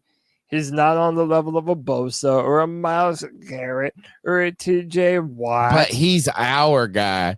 But you know what? None of those guys are going to be on the free agent market. You have to also look, is there a guy that would be better than Brian Burns in free agency? And arguably we need to have Brian Burns and go out and get a Jadeveon Clowney. Yeah. Or not, I mean, a little too late for that at this point. What I'm saying is this is what happens when you're a bad team and you got a bad roster. This is why the Jacksonville Jaguars had to pay Christian Kirk and Zay Jones, who is a former ECU guy. They had to pay them significantly more money than any other team would have. Right? It's because we're not the Kansas City Chiefs. You know, it's a destination where the only way you get players to come here, free agents, is to woo them with money. And you really just can't afford to get worse on defense right now. And yes, overpaying, but you know what? That's just the way it is. You put yourself in this corner. I saw this. Imagine this. How about this? What if you didn't trade Brian Burns and you didn't sign him? Imagine a world where you said just a couple of years ago that you said Hassan Reddick is not our future because Brian Burns is. And now we're in a future where we say Brian Burns isn't our future. What kind of fucking paradox is that right there? That's a Panther paradox right there. Yeah, 100%. And it shows the mismanagement of the organization. Like, when you had value for him, you didn't want to trade him. Now that it's time to pay him, you don't want to. So you're going to make him ball out this year to try and earn it. And if he does hit that number, hit more than more sacks than he did last year. He had 12 last year. Maybe. Yeah, I mean, that's kind of what we're looking at right now. I don't know. It's Kev says, imagine a world with no wins and you extend a player and give them a raise. Well, imagine how the defense stinks. How do you get better this offseason? Is that you have to be thinking of a 3-4 year plan right now. You can't say we're going to get better by just adding a first round draft pick. And then you add that first round draft pick and it takes time for them to develop. You need to add that first round draft pick somehow, or you can't. I don't know. I just don't see how moving on from Brian Burns makes you better. Is you got cap space. You may as well use it on a player that you think is in a top 10 player in the league at their position. What are you going to do? Where are you going to go out? You going to get Justin Houston and Jadeveon Clowney to man the front next year? I mean, but why wouldn't you do that? Like, why didn't Fitterer sign more names this year? If you know that Brian Burns is your only pass rusher, like now, so there was a comment in the chat here just a minute ago. I'm going to see if I can find it. that no one is putting up the type of numbers right here. Javaris Judson said there isn't a top defensive end player that is doing better numbers than Burns that has as bad of a supporting cast around him. So whenever Brian Burns detractors come in and say, well, he doesn't take over the game in fourth quarters, now that always gets to be their excuse. Like, man, there's no one around him. He doesn't have any help. And yeah, largely that's true. But I also feel like this narrative that Brian Burns is always double teamed, that he's always, has 2 or 3. Yeah, it's overblown. It's overblown. It's very overblown. And the amount of backup tackles and tight ends that have been able to completely erase Brian Burns from a play on key third down moments. Yeah, I'm sorry, bro. There's a reason why a lot of diehard Panther fans don't consider Burns to be in that upper echelon. I'm one of those players. I'm one of those people. I don't believe it. Yeah. But I don't know what type of alternative out there is going to be better than a guy that's 25 years old and is a pretty darn good player. It's like, is he the greatest? Is he the single most dominant player? No. But I tell you this, is that he's young and he's been available. Like, what else are you going to do? You're going to run. We can't look YGM. Oh, right. YGM had 2 decent games. Let's rock with it. Like, what are the alternatives? Yeah, I mean, there are. I think you need Brian Burns and to go out like you're saying. We didn't add enough. We added too late. And we had the opportunity with name edge players. Leonard Floyd was available. Jadeveon Clowney was available. I forget the other dude with the real tough name. There were name edge rushers. Oh, and Jonathan Ngakoue. Did he ever even get with a team? Yeah, he just hasn't impacted it to the level. Who's he been? The point being, he went to the Bears or something, didn't he? The point being is, if you have only one pass rusher, get him some quality help to be able to play the other edge, the other 3 or 4 outside linebacker in your Brian Burns, and then we need to go get Chase Young and his busted degenerative knee. Pay him? I mean, you're gonna have to be a 1 year warrior. He's gonna have to be a 1 year warrior like Jadeveon Clowney. So then you're gonna have to figure out whether you want to pay Burns and Chase Young at the same time. No, I think you pay Burns and then you just go ahead and say we'll give Chase Young a 2-year deal that's respectable, and you just sink a lot of money into that position. Would you play him as a 3-4 outside linebacker, like an off the ball linebacker? I don't know. I'd probably use him as a 4-3 end. Yeah, I'd probably move him to like one of those defensive tackle type positions. Kind of like how we were doing with YGM. Yeah, that's what I would have. I mean, and I don't know. We'd have to look more at the names. We're gonna have to. I just don't think I don't think rookies are going to be an answer. And I've been consistent with saying this, is that it takes time for defensive ends outside of the freaks.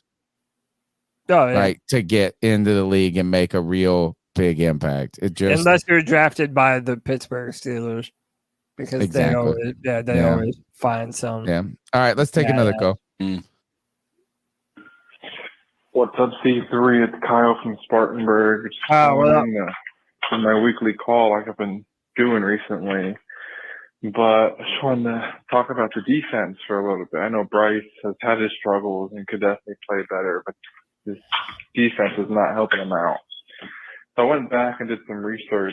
I wanted just to see how bad this run defense was. So let's just go gaps. So up the middle in the A gap, if an opposing team runs against us, we rank last in the NFL, giving up 6.5 yards a carry in that spot. All right, right up the middle. Over to the B gap. If the enemy running back for enemy, other teams running back runs up that gap, they get an average of 7.3 yards a carry. And then if they want to run in between the left tackle over there, the Panthers give up 7.9 yards a carry. This is fucking terrible. We're giving up at least 7 yards a carry in every single gap. So, I mean, for all the people that are really positive and gung-ho about Derek Brown, you know, I know he's trying his best and doesn't have that much help, but he could definitely be playing better in those situations. But other than that, you know, I'm just hoping for a positive outcome in Houston this weekend. Hopefully Burns can get active and maybe some secondary players can get healthy and come back. But I believe that we can win this game, and I'm just hopeful. But I hope you all have a good show. Thank you very much. Great call. Terrible, terrible numbers to digest. The part that I hate about this, guys, is that this has been something that the Panthers have been trying to rectify for 4 years. You know, this isn't a new issue that the Panthers were facing. We know in the final years of Ron Rivera, particularly when Luke Kuechly was when Luke Kuechly suddenly retired, you know, it's just like, man, Kuechly didn't look good anymore. Not good. That's not right. He didn't look like superhuman. And you were like, oh man, what's this? Because he had lost a step. Yeah. Well, and the defensive tackles he wasn't able to play free. You know what I'm saying? He didn't have the guys in front of him. Yeah. And stuff like that. So you already saw those signs of that coming. Then you saw the Panthers try to switch to that, you know, force where David Tepper's the first sign of David Tepper's meddling. Wasn't that the first sign of David Tepper's meddling where mid-season or at that last minute he made Ron Rivera goes, we're going to try to do 3-4 because that was a Pittsburgh thing and he came from Pittsburgh and that was the real first sign that David Tepper was a meddler. A tinkerer. And then but you saw that we just weren't capable with the personnel, and you saw this, and then Matt Rule comes in and in a very admirable move by like him and Marty Herney. I think it's like, hey, we're gonna radically try to rebuild this defense from old to young. It failed. It was a complete failure in their attempt to do so. I think they got Derek Brown and Jeremy Chin that year. We did get 2 players that actually turned, but you went and you got 8 players, and the Panthers have invested a lot into their defense in the NFL draft over the last 4 years, and it just hasn't paid the returns. It hasn't paid the returns because we're now continuing to face these problems. You can call it schematic, you can say, but this is a lack of personnel and scheme contributing to this. The Panthers defense has been being retooled for 7 years now. Yeah, and we don't ever not close to a resolution. No, the Panthers refuse to rebuild. The Panthers have this diseased mindset that they're only a couple players away, only to have reality come and bitch slap them in the face and show them, nah, dude, you're not 1 or 2 players away. You need a whole draft. And it shows us how I disagree with that. I disagree with that, Cody, because Matt Rule's first year, we put 8 fucking players on the defense in the draft. What do you call rebuild it? How else do you do more rebuild? The fact is that you tried to do it, and it all turned out terrible. Wait, but who were the players that we added that we're not talking about getting rid of now? Okay, Jeremy That's Chin's the point. They didn't work. They didn't work. We went Derek Brown, then we went Jeremy Chin, then we went here. I'll look. What was that? 2020 draft? Right, but here, let's look at the Panthers' last 3 drafts and just see how many. I hear what you're saying, but any of those seasons from 2020 to now, where we averaged just 1 or 2 players away, there was always a bunch of holes on the team. Even if you did draft all defense, even if you did draft other offensive players in the later rounds, it wasn't enough. And right now, it's the same scenario. 1, 2, 3, 4, 5, 6, 7 defensive players in that draft. Derek Brown, YGM. Yeah, we went Derek Brown, YGM, Jeremy Chin, Troy Pride Jr., Kenny Robinson, Bravion Roy, Stanley Thomas Oliver.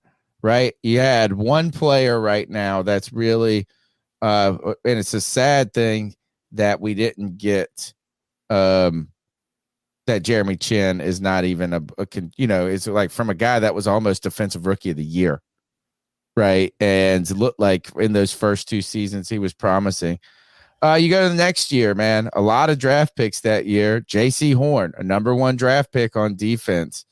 We didn't go back. We didn't dip into defense until the 5th round with Davion Nixon, Keith Taylor. And then Phil Hoskins late in the 7th. Yeah. But look at this is you still went, you went linebacker in the 4th in 2022. Not on the team anymore. Brandon Smith. Amari Barno. Who has potential. Yep. And then Kalen Barnes, I mean, the 7th, who cares about that? But then this year you went edge in the 3rd and a safety in Jamie Robinson in the 5th. The problem is none of these guys work, Cody. No, none of them ever produced for us. Again, the Panthers have not had a consistent drafter ever. Literally ever. No.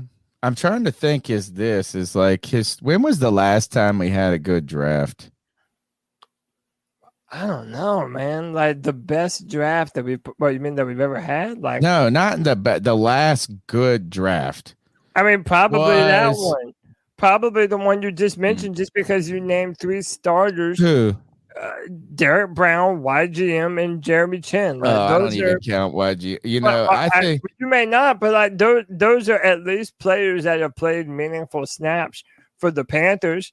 When are you going to find another draft where, okay, yeah, maybe our 1st round pick looks okay, but then the rest of them is just a bunch of who's-a-ma-fuckets. Like it's a bunch of no ones, The last good draft,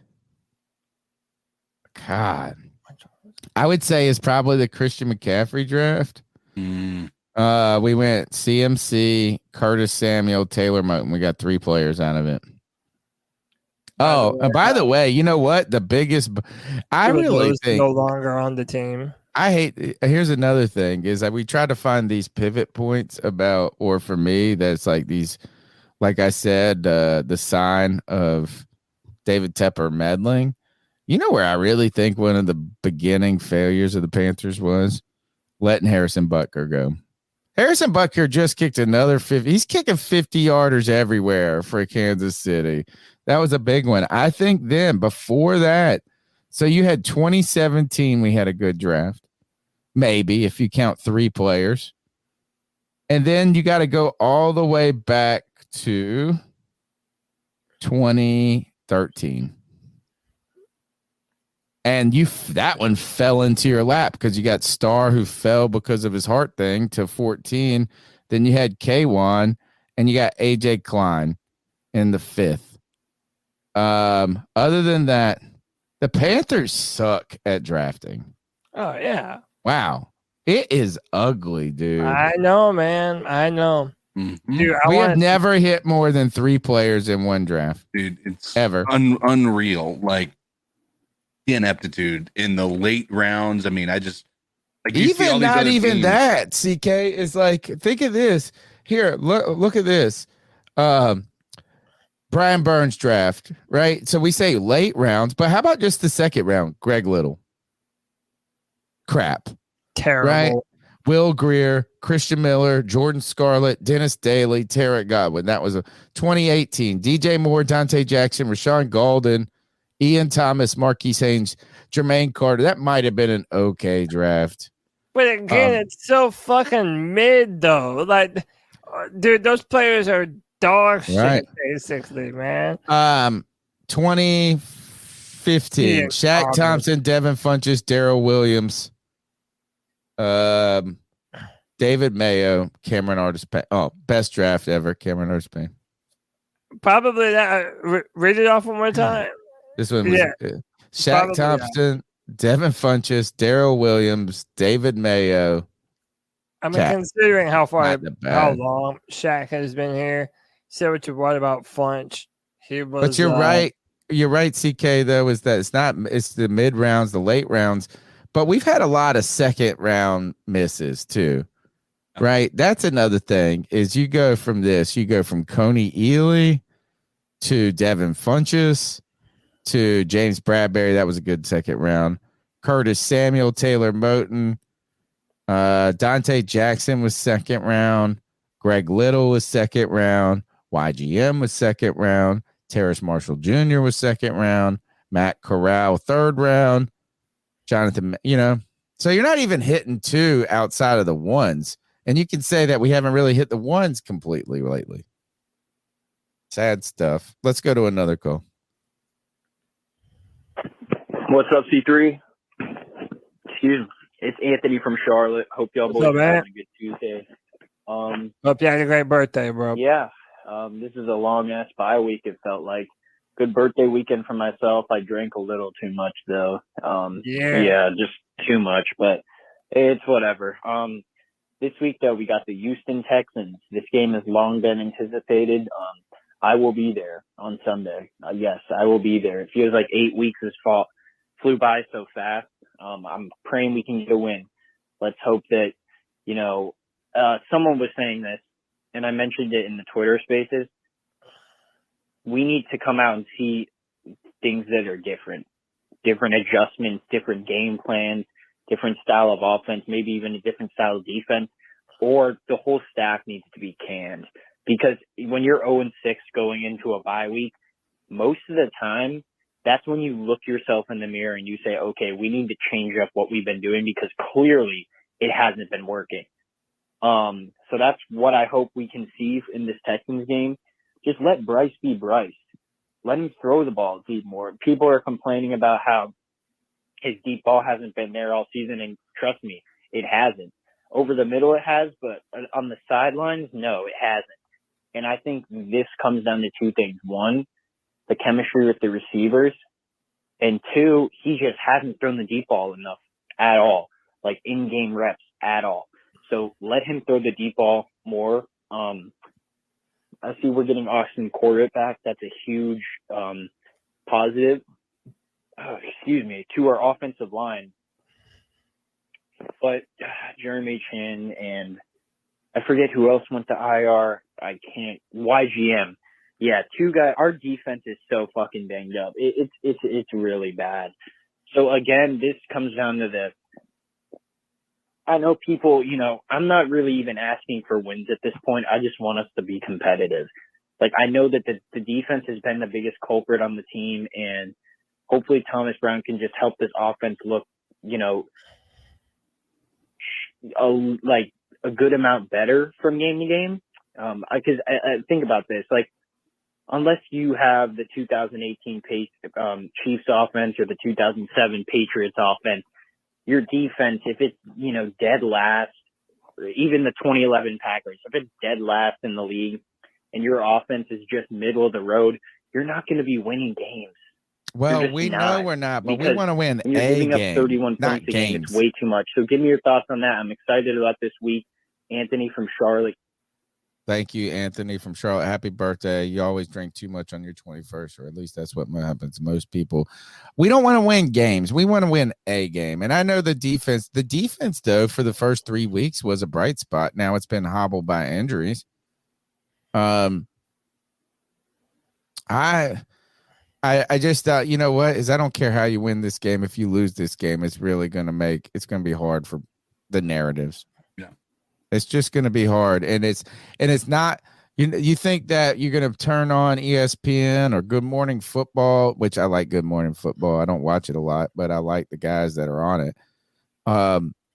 You think they're going to have a nuanced conversation about how bad the Panthers defense is, or they're going to be like Stroud having an epic season, Bryce Young struggling? Like, there's no way that's going to take up all the air in the room. It's the number 1 and number 2 quarterback. And the Panthers had their pick of both. So prepare for it now. As much as you might want to have a nuanced conversation. And look, here at the C3 Panthers Pod, we're a legit podcast. We're going to go through the ins and outs. We'll look at all the fine print and the small details. But the narrative at large and the instant reaction is just going to be based on the performance of the two quarterbacks. And you know what? It's going to be hard for us to not even talk about it. 100%. Dude, look, do you think that I'm not going to be on some shit? I've clearly said that CJ Stroud is my number 1. I'm not hiding from it now, no matter how many Panther fans want to tell me I'm a bad Panther fan. I do not believe that Bryce is a bust. I think that we can build around him and he can continue to get better. But I agree with what Anthony said in that last call. Make Bryce throw the fucking ball downfield, man. Make him do it. Make him do it. I want to know that he can do it, and I want to see some flashes of it. And he's not going to be able to do it unless you call those shots consistently. I don't know if it's been not calling them, dude. I don't think it's just been. I think this offense has just fizzled out at some couple of times. There's been some moments where they've led these long drives and they've gotten down there, and then something has gone wrong, penalties or whatever it may be. We've actually been a very penalty-ridden team, right? Mm-hmm. Undisciplined and problems. So a lot of things I think are going on to that. But there have been plays where they have been called and they just haven't worked out, whether it's been poor throw, poor timing, getting sacked. Like it's just been, and that's the problem when you have, you have a small, this goes back to what I used to say about Mike Shula is that he would take the deep shots where they're low percentage throws. And if you don't hit them, you don't take them every play. So you might have 10 passes that are under 10 yards, and those are higher percentage. So you'd be a 7 for 10 on those. But if you're less than 50% it just does. You can't call it every play, Cody. Like we just got to hit a couple. We got to hit one. Right. You just got to hit one, and then one leads to another. That type of thing. But the Panthers just can't get rhythm. Right. They can't get rhythm at any. You're not part. able. Okay. If you practice something 1,000 times versus practicing it 10 times, which number amount is going to make you better at that thing? 1,000 times, right? Because you've done something way more. My point being is every once in a blue moon, we'll ask Bryce to throw the football downfield, and he doesn't connect because they don't have the practice and the tempo and the timing and the rhythm required to push that ball downfield because they haven't been asking him to do so. When I watch the All 22 every week, the amount of times that we're calling bubble screens on a third down and like not even trying to stretch the field, only going underneath stuff. You sometimes you have to just say, fuck it and chuck it and just I'm not saying do it every play, but defenses need to fear that you're willing to throw the ball downfield or else they're going to play everything underneath and you're never going to be able to start an offense. Yeah, I think there's just got to be a lot of things that come together. And I think that Bryce has got to hit on it. Some receivers got to get downfield and get open. And all that has to happen on plays where you don't call it and the offensive line just shit the bed at that moment. Yeah. So it's like a lot of things going on. Let's wish a happy birthday to Michael Wydrick's grandmother, Grandma Wydrick. 72 years old, and she's been battling with chemo. So she's been going through it, but she's, fighting through chemo. She has a great spirit. Shout out to Michael Wydrick and happy birthday to Grandma Wydrick. All right, let's take another call. We're power through with some calls. We've got power rankings to go, prize picks to go. I won $100 on prize picks this past week, guy. Oh, dude, I was so close to winning $200, man. All right, well, Gardner Minshew, bro. Man, the drip. You didn't believe it. I told you. I should have never doubted. Carolina Cat Chronicles, aka C3. Yo, these fucking guys.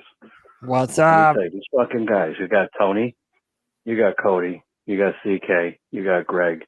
These fucking guys, they take time out of their fucking day, out of their week. They got busy home lives and shit. And they get this podcast up and running for us fans to bitch, moan, complain, all this other shit.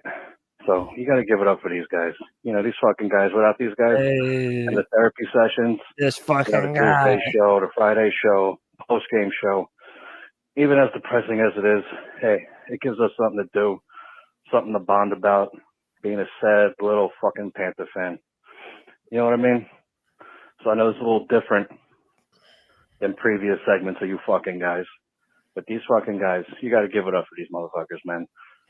You really do. So like, subscribe, fucking share the shit, fucking put them over, keep pounding. Actually, they should change. Keep pounding, keep fucking hoping, because that's all they fucking give us every goddamn year.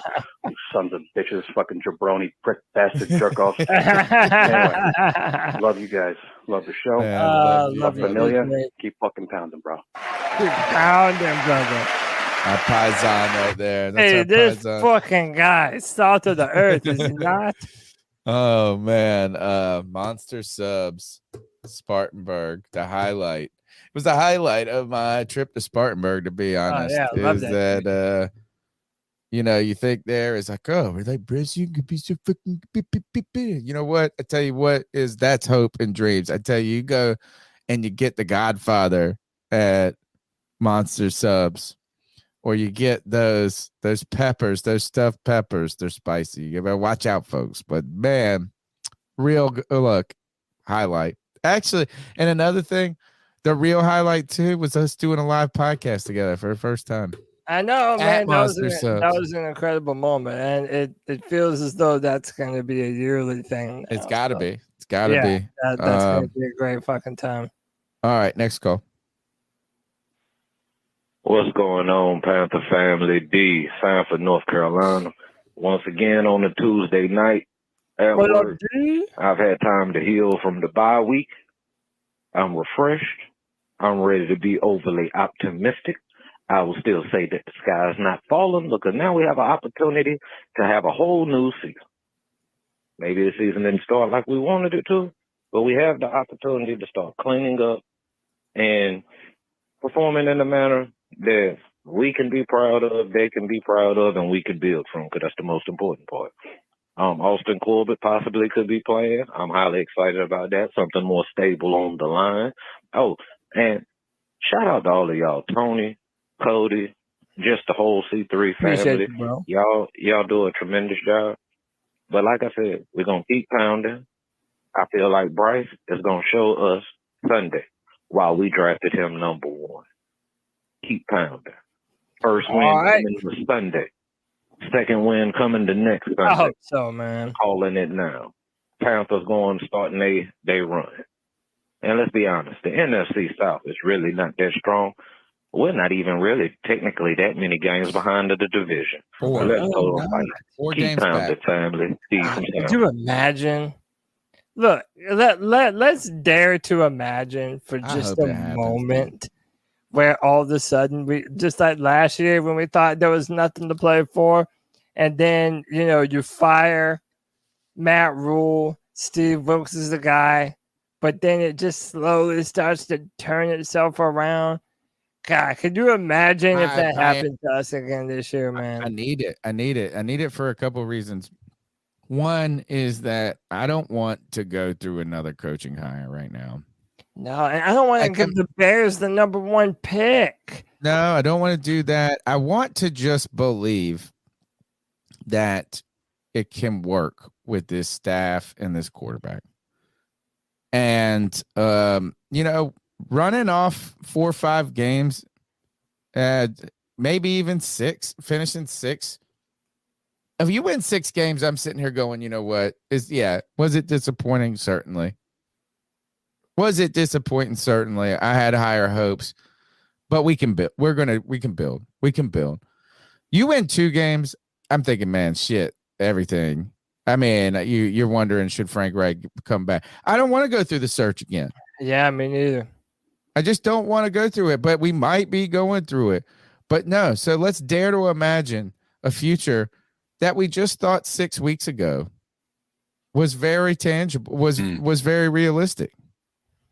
So yeah, let's run it off. Let's beat the division. In fact, this is a great time for us to do some prize picks and talk about some wins, right? Prize picks. We're sponsored by Prize Picks, but more than sponsored by Prize Picks, we play Prize Picks. Prize Picks is the number 1 daily fantasy football sports app you can go. It's fun. All of the people that sign up that have played, we have DMs that we're talking about it. We're sharing our wins. We're sharing our lineups in the background. You go to prizepicks.com and use the promo code C3. They're going to give you a 100% deposit match on your first deposit up to $100. The way PrizePicks works is you use your fantasy knowledge, your football knowledge, and you identify players that have a certain fantasy football projections. The minimum has to be 2 players from 2 different teams. The more players that you identify and correctly project, the more money that it pays out. So you select these players, they're called entries. You do more or less on their projected points totals, touchdowns, yards, right? And you can win some big time real money. In fact, Tony Dunn pulled out a much needed win because I hadn't. And this is what's great about it, is that a couple of losses start to add up, but one nice win gets you right back ahead, right? So if you look at this, I've had 2 wins in a couple of weeks. I had a bunch of losses, but all of a sudden, look, my money's way back up. Look at that. Boom. $100 right here. I won $50 last week, and I was so damn close to winning another $200 this week, man. You got 2 ways to play. You can play the power play where you got to get all your entries correct, or you can do a flex play, right? Where you can get, 3 out of 4, 3 out of 5, and you get a lesser payout. Last week, my selections were Jalen Hurts, more than 259 yards, Alvin Kamara, more than 29.5 receiving yards, and Tyreek Hill, more than just get a touchdown. He had to get any type of touchdown. $20 paid out $100 for Tony. A little bit before that, I had DJ Moore. This was a flex pick. The way a flex pick worked, I put in 25 and I got 2 out of 3 right. And I won $31.25. So let's win some money right here, guys. What do you say? You help me. Right now, Mike Evans, we're going to go ahead. I think we're going to take this deal right off the bat. They like to give. Anthony is screaming in the chat that take Stephen Curry second half points and Durant second half points. I know nothing about basketball, so this is a lot of we don't know. I don't know. Yeah, I mean, I don't know who they're playing. Are they going off right now? I'm just reading the chat. All I'm doing, Klay Thompson, 10 points. Look, that's a lot of mouths to feed right there. All right. Tell us, Anthony, why do you think that those are great picks? But we're going to just stick with NFL real quick. We'll do an NFL, and then I'm going to put those. How much time do I got in? Actually, you know what? I got a little. Let's have a little fun with some NBA second half, right? He says this. We're going to go Steph Curry. We can't do 2 players on the same team, though. We'd have to find somebody else. You sure? I thought they were letting you do that. They were letting me do it on NFL. Nope. You got to have 2. You got to have, watch, I bet you it will not. We'll do 5 points. We'll do $5. See what it does. I bet you it won't work. Oh! It must have changed. Yeah, now you're. No, you know what? Durant doesn't play for the Golden State Warriors. That's what it is. I'm sitting here thinking Durant is still on the Warriors. That's 2 teams ago. That shows you how little I'm following basketball. That's 2 teams ago. Really. Oh, that's funny. Oh my gosh, what was I thinking? All right, there we go. We got that. All right, we got that one out of the way. Let's see if we can win that. Do some, this is what I like right here. Well, I don't. They always give you these deals. You only get 30 more minutes to do this. Why? What are they playing? They only have these at a. They only give you some of these projections. Promos. This is a good one. I tell you this. 30 minutes, y'all. If y'all want to jump on Mike Evans at 34.5 receiving yards, which is 44% off. That's one play. He had that in 1 catch in the last game. It was hit the white arrows. I mean, literally the past 5 games has been over that yardage amount. So if you want to get on that, I always, what? I'm a little always sus on these deals. They always have a good way of like sucking you in on this one. But we do that. Might jump in on that. Diggs 86. That's good. Oh, look at this. I like this. Let's just take Thielen every week. You have to. Right? Let's do. I'm gonna do that. You know what we need to do is who here's is what rushing. I'm gonna do, Tony. I'm gonna do whatever entry you put in. I'm gonna do an identical one. Okay.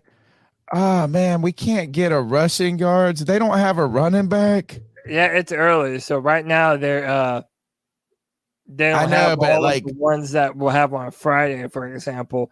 Anthony said Jalen Hurts. All right. I wish we could just pick. You know what? Think about this: is just go whoever's the running back playing the Panthers each week. You should just go more than. Yeah.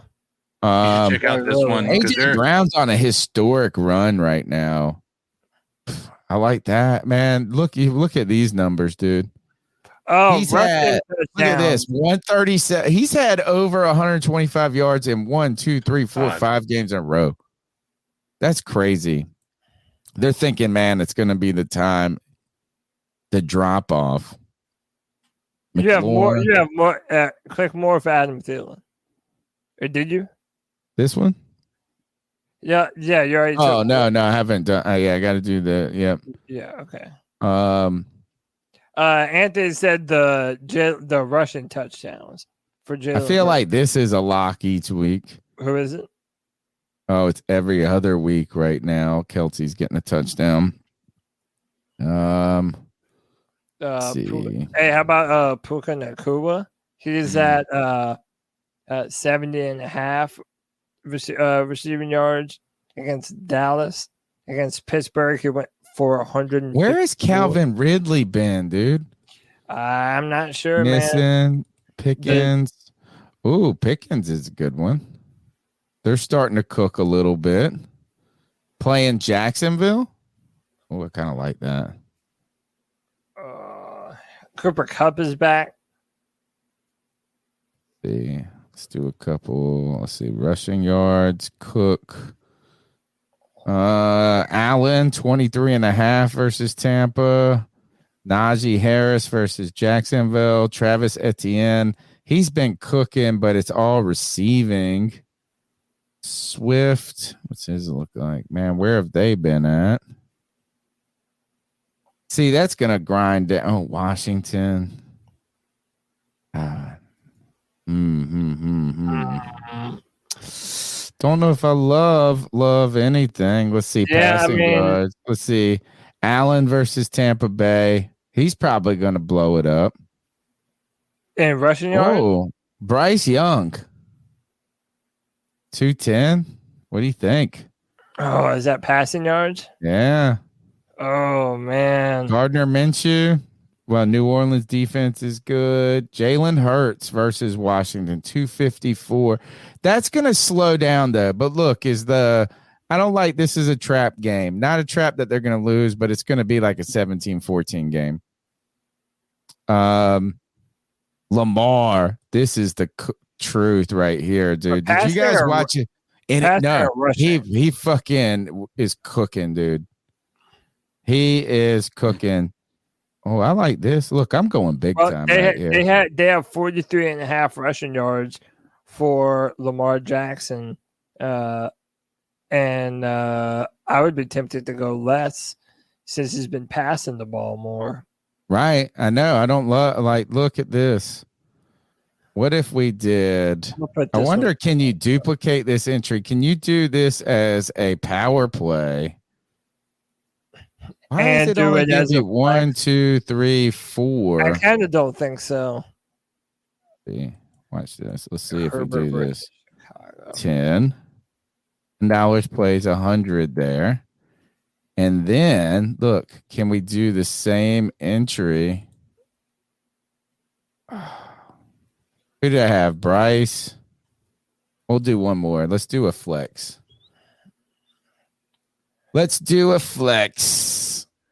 I'm trying to see what. Oh, interceptions. Will Josh Allen throw? No, I don't think so.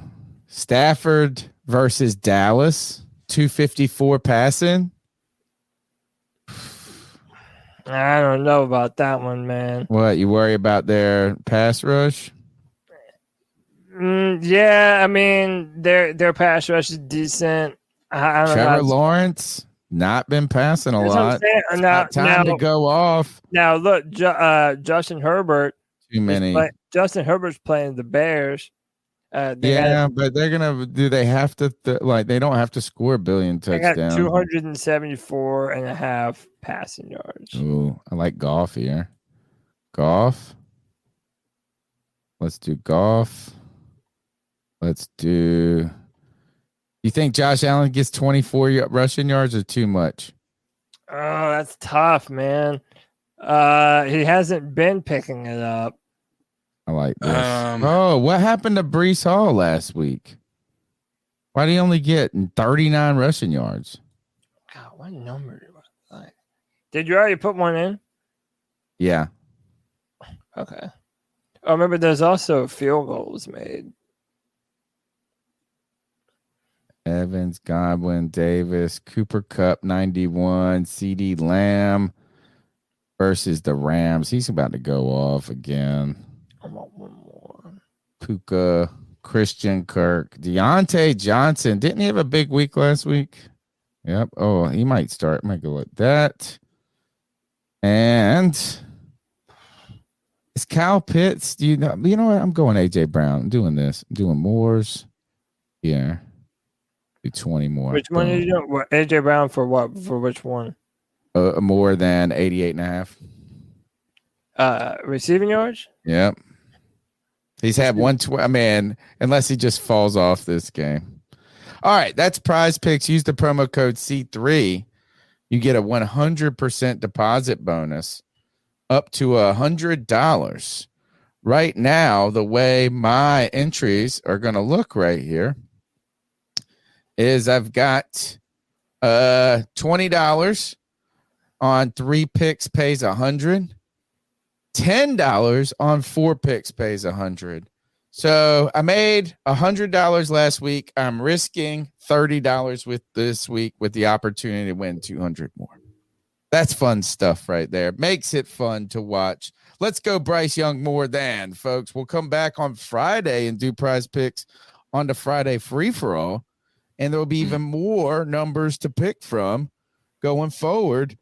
Cody, let's take two more calls, and then let's talk about our power rankings as we go forward. The number's 252-228-5098. Here is Dave from Sanford. C3. This is Dave from Sanford. I love y'all. I know I apologize just about every week. I just always be having so much to say. But I didn't just want to leave with the whole idea of we just go win the division and just saying I'm a Panther fan. But let's look at it. Desmond Ridder, incredibly underwhelming so far for the Falcons. Even though they're finding a way to win, with his play, it will not sustain. Derek Carr is suffering from injuries. Chris Olave now has legal issues. And the Saints have not really been that impressive this year. And then we look at it. Baker Mayfield, he's worse than the stock market. He'll have a good enough return to make them feel like they're about to make a run, and then it just crashes horribly at the end. The point that I'm making is we're 3 games behind.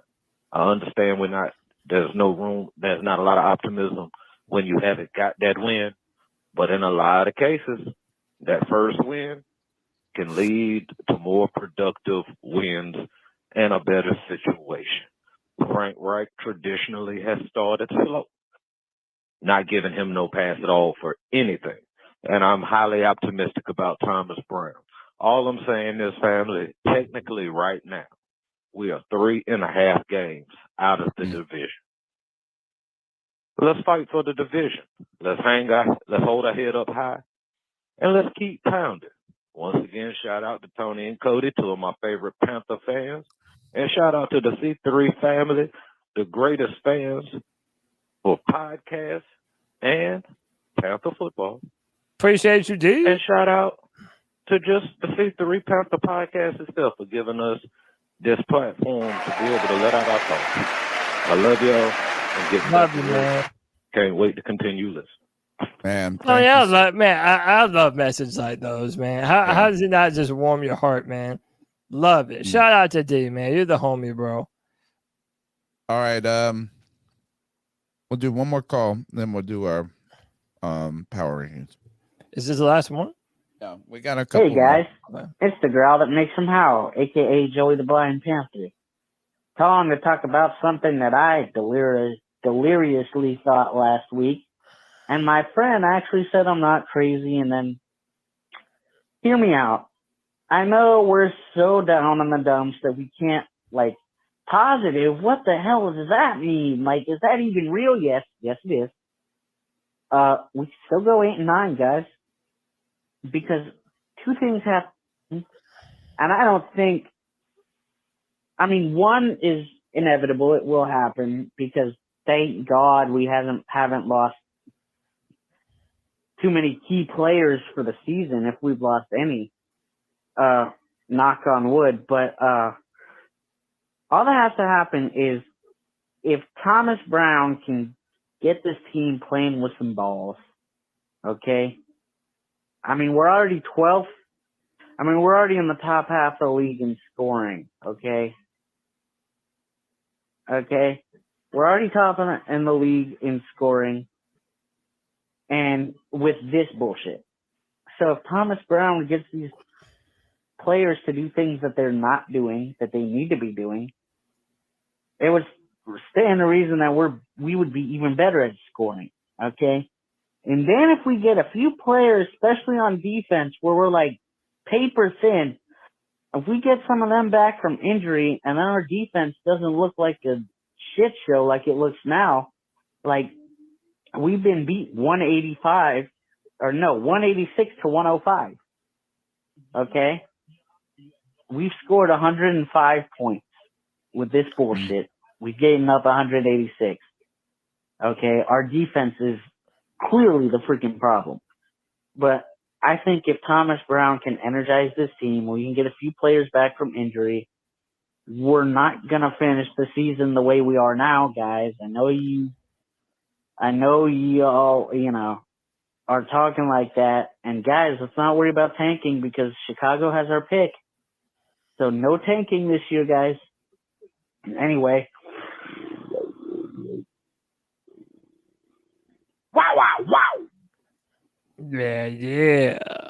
Actually, we're going to power through. Some people are asking for their calls to get played, so we'll just do this real quick while they're here.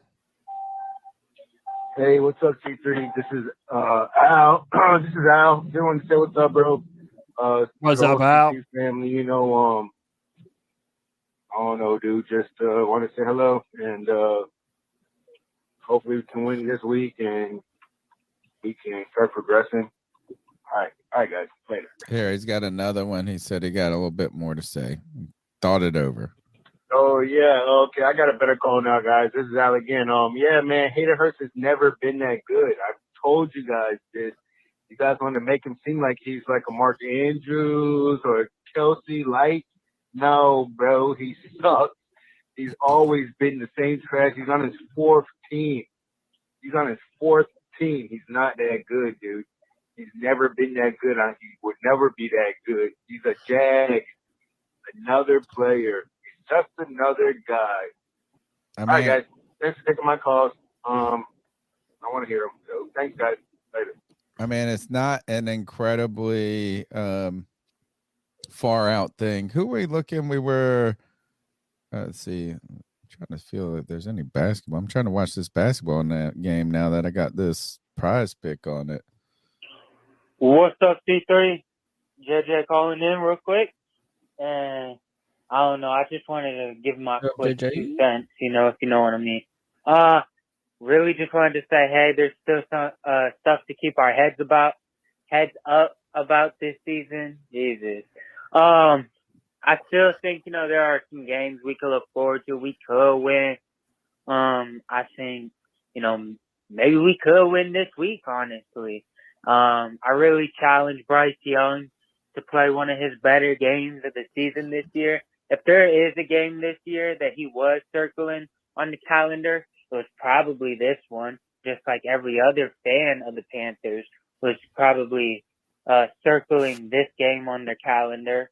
And so Bryce Young, up a bye, hopefully there's some good things to be had. Hopefully Miles Sanders is out again. I'm sure a lot of people will agree with me on that.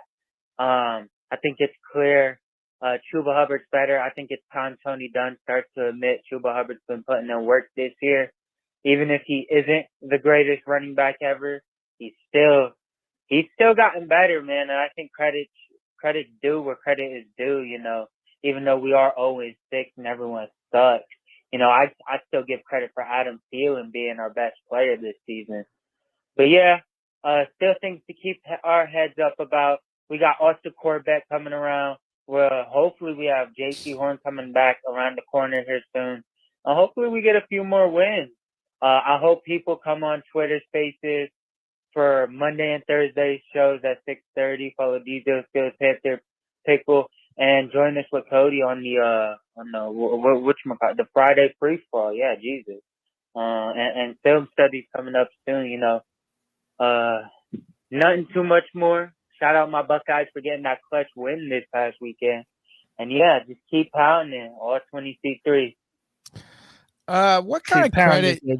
I don't understand what kind of credit everybody wants me to give Chuba Hubbard. Man, like we haven't even had a 100-yard rusher. It's like, okay, Chuba Hubbard is the best running back on the team right now. How about this? Say he's better than Cameron Artis-Payne. That's not true. It's not even close to being true. Oh, okay. No, not even close to being you true. say that, but I feel like it's apparent. It's not even apparent. Okay. I wonder if Cameron's Artis-Payne. We'll see. Let's look at career yards. I don't know. You know what? It's who cares? It's so easy to get you down a rabbit hole, dude. I'm not doing. How everybody doing today? It's me, C-Dog 1983 TV. C-Dog? So again, it's me, C-Dog 1983 TV. We got you, brother. My man. So I'm trying to make this shit short and sweet, man. I've been waiting for this game all season, especially that we are 0-6. And with us being 0-6 and CJ Stroud coming in here, man, I'm pretty sure CJ Stroud will have a big chip on his shoulder to show the Panthers that they made a mistake in drafting Bryce Young. Then you think about it, man, D'Amico Ryans is an ex-player, ex-NFL player, just like Frank White. In his first season and already doing better than Frank White in the draft, and it's about coaching and winning games, this season. But yeah, man, it's just probably I'm looking for CJ Stroud to come out here and fucking cook. I'm looking for CJ Stroud to throw for at least 300-400 yards. God. About 3 touchdowns. Why are you looking for that, C-Dog? He don't like Bryce. Then just go drop it down to 0-7. Then, I really can't even tell you when we will get a win this season because now we're winning the division. Man, in our division, my man Desmond Ritter is playing better right now as a quarterback, and the Falcons do have a decent defense. We're probably gonna lose to the Buccaneers.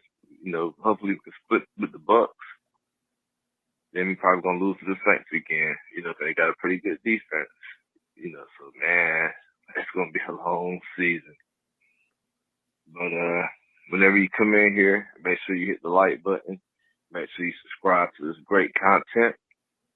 C3 Podcast is the longest Panther podcast on the internet.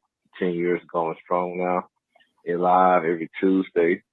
They got the free for all every Friday. And then they got the game simulation on Saturday. And everything. But I hope everybody has a great night. He's a brand ambassador. Make sure you eat good this Sunday. Make sure you got some beer, some liquor, some good weed. You're gonna need it, man. For this roller coaster ride of a season that we're going through with Frank White. And then real quick, let me say one more thing. With Thomas Brown calling the plays, I don't see no difference because Bryce Young can't throw the fucking deep ball down the field accurately, and that's why he can't get the ball to goddamn Thielen. That's why Thielen's the only one got them really doing anything. Then because everybody else can't do nothing, but he can't get the ball to DJ Chark. He don't like some of them. Look at this. We got a real cool. Oh man, dude, Will Horsley, my favorite thing just people do. gifted 10 memberships to C3 Panthers Podcast. Will, you're a legend, my man. We appreciate you, brother. That's big time, man. It's an awesome way to support the podcast, right? It's not only can you become a C3 super fan for just $1.99 a month. By the way, Jonathan Mingo catches a touchdown this week. We're giving away a Mingo jersey to one of these C3 super fans. Yeah. Right. But I think this is what's cool about this gift is not only do you support the podcast, but then you get other fans that are in the chat room more involved in the show. So you're good. It's like a double dip of goodness by gifting memberships. All right, we're fine. We're just gonna finish the calls out and then go for How's it going, guys? It's C3 Coach Kurt. Kurt, what's up? I just want to call and talk about some possible, current free agent signings that we could do instead of trading the boat. You know what I mean? Because as a free agency, like right now, guys that are looking to still play that may be a little older on the, veteran side of things. Yeah, people like Leonard Fournette. I mean, Jesus Christ, we all know that I would put Miles Sanders at, our third running back position, or just cut Miles or trade him something. I don't know, like just take the loss on the fucking contract, honestly. But Leonard Fournette would be a nice solid guy for, your third and shorts or doing a tush push with Bryce Young. Leonard Fournette just picking up Bryce Young and costing him for a fucking yard. But no, then you got guys at wide receiver like Jarvis Landry. I mean, I know Jarvis is also a bit older and he's on the veteran side, but I mean, Adam Thielen's older than him. I feel like Jarvis Landry has not a lot, but still a bit in the tank that would give, Bryce another viable, target to throw to. I know he's not the stud he used to be, but it's still Jarvis Landry. He's still looking for a job. I mean, if it's anybody that needs a receiver, it's us. Then you got like our offensive line could definitely use Taylor Lewan. I mean, that man's sitting at Barstool doing podcasts, making money doing that, and we could use him at guard. Like, I know he doesn't want to play guard. Sure, He wants to play tackle. But put his big ass at guard, and Austin Corbett comes back. Like that would be a tremendous rotational. You could put him at tackle, put Icky at absolutely guard. Nobody to be able to step up. There you go. Now you're talking about language. Would be huge. And then we could add depth at our defensive line with Akeem Hicks. I'm pretty sure he's like 30 years old. And he's not the best, but having a depth piece like that with a veteran would be huge for us on our defensive line. And then in our secondary, someone like Bryce Callahan, who was on the Chargers. I mean, our secondary is just lacking at the corner position. So having him, another veteran presence in our secondary would be huge too. I mean, I feel like there's just so many options instead of selling the house, so. Yeah, man, really good. I like that. This is innovative or different angle thinking. Terrace going to the Bengals and like a third pick in Terrace for T. Higgins. I mean, Terrace Marshall reuniting with Joe Burrow. And please get him out of here. I'm done with Terrace Marshall Jr. I'm finito, finished. And I hate to say that about somebody. I feel like I'm being mean. But I had Cody telling me he's like going to be the next best thing ever. And then I was so reserved about it. I was like, I'm not buying into it. I'll believe it when I see it. I need Panthers never get a second. And then I started to believe it. I was like, oh, last year you get a little and then this year is going to have opportunity and new coaching staff. And guess what? Same fucking dude. The other piece, The problem I had with some of the names, Jarvis Landry is going to basically do exactly what Adam Thielen is. So I don't think that does anything for our team in a positive way because Thielen's playing the slot. We're not going to run two slots all the time, right? That's not an effective offense. The other thing with with regard to Hakeem Nicks. We have Justin Houston. Again, we're 1A and 1B type of a situation with regard to those guys. I don't know that now with YGM going out, do Houston and Nicks do a rotation? Maybe I could see that being valuable, but I don't even think that they're giving Houston 50% of the reps. From what I've seen from him on the field or lack thereof, it feels like the dude's barely out there. So I don't know. Like I said, I just don't want to be in a situation where we start buying again and we're back at square one. You know what I mean? Yeah. Yeah, I mean, I think at this point though is the point though to it is that these are some band-aids that could help you this season weather the storm, right? Potentially without sacrificing future with it. Is like you're talking about bringing in maybe one or two of these guys just for the rest of the season, and that's it. But I understand you're dipping deep in the well with Taylor Lewan. I mean, isn't he the one that's on the bussing with the boys? Yeah. Yeah, and he's why would you want to come back to the NFL if you've made a name for yourself podcasting? He probably lost a ton of weight. Like, is he even football ready? That's what I'm saying, man. Like, I don't even. Nah, he's sitting comfy right now, man. And now he's got a tranny girlfriend. Who? No, it was they did it as a. What?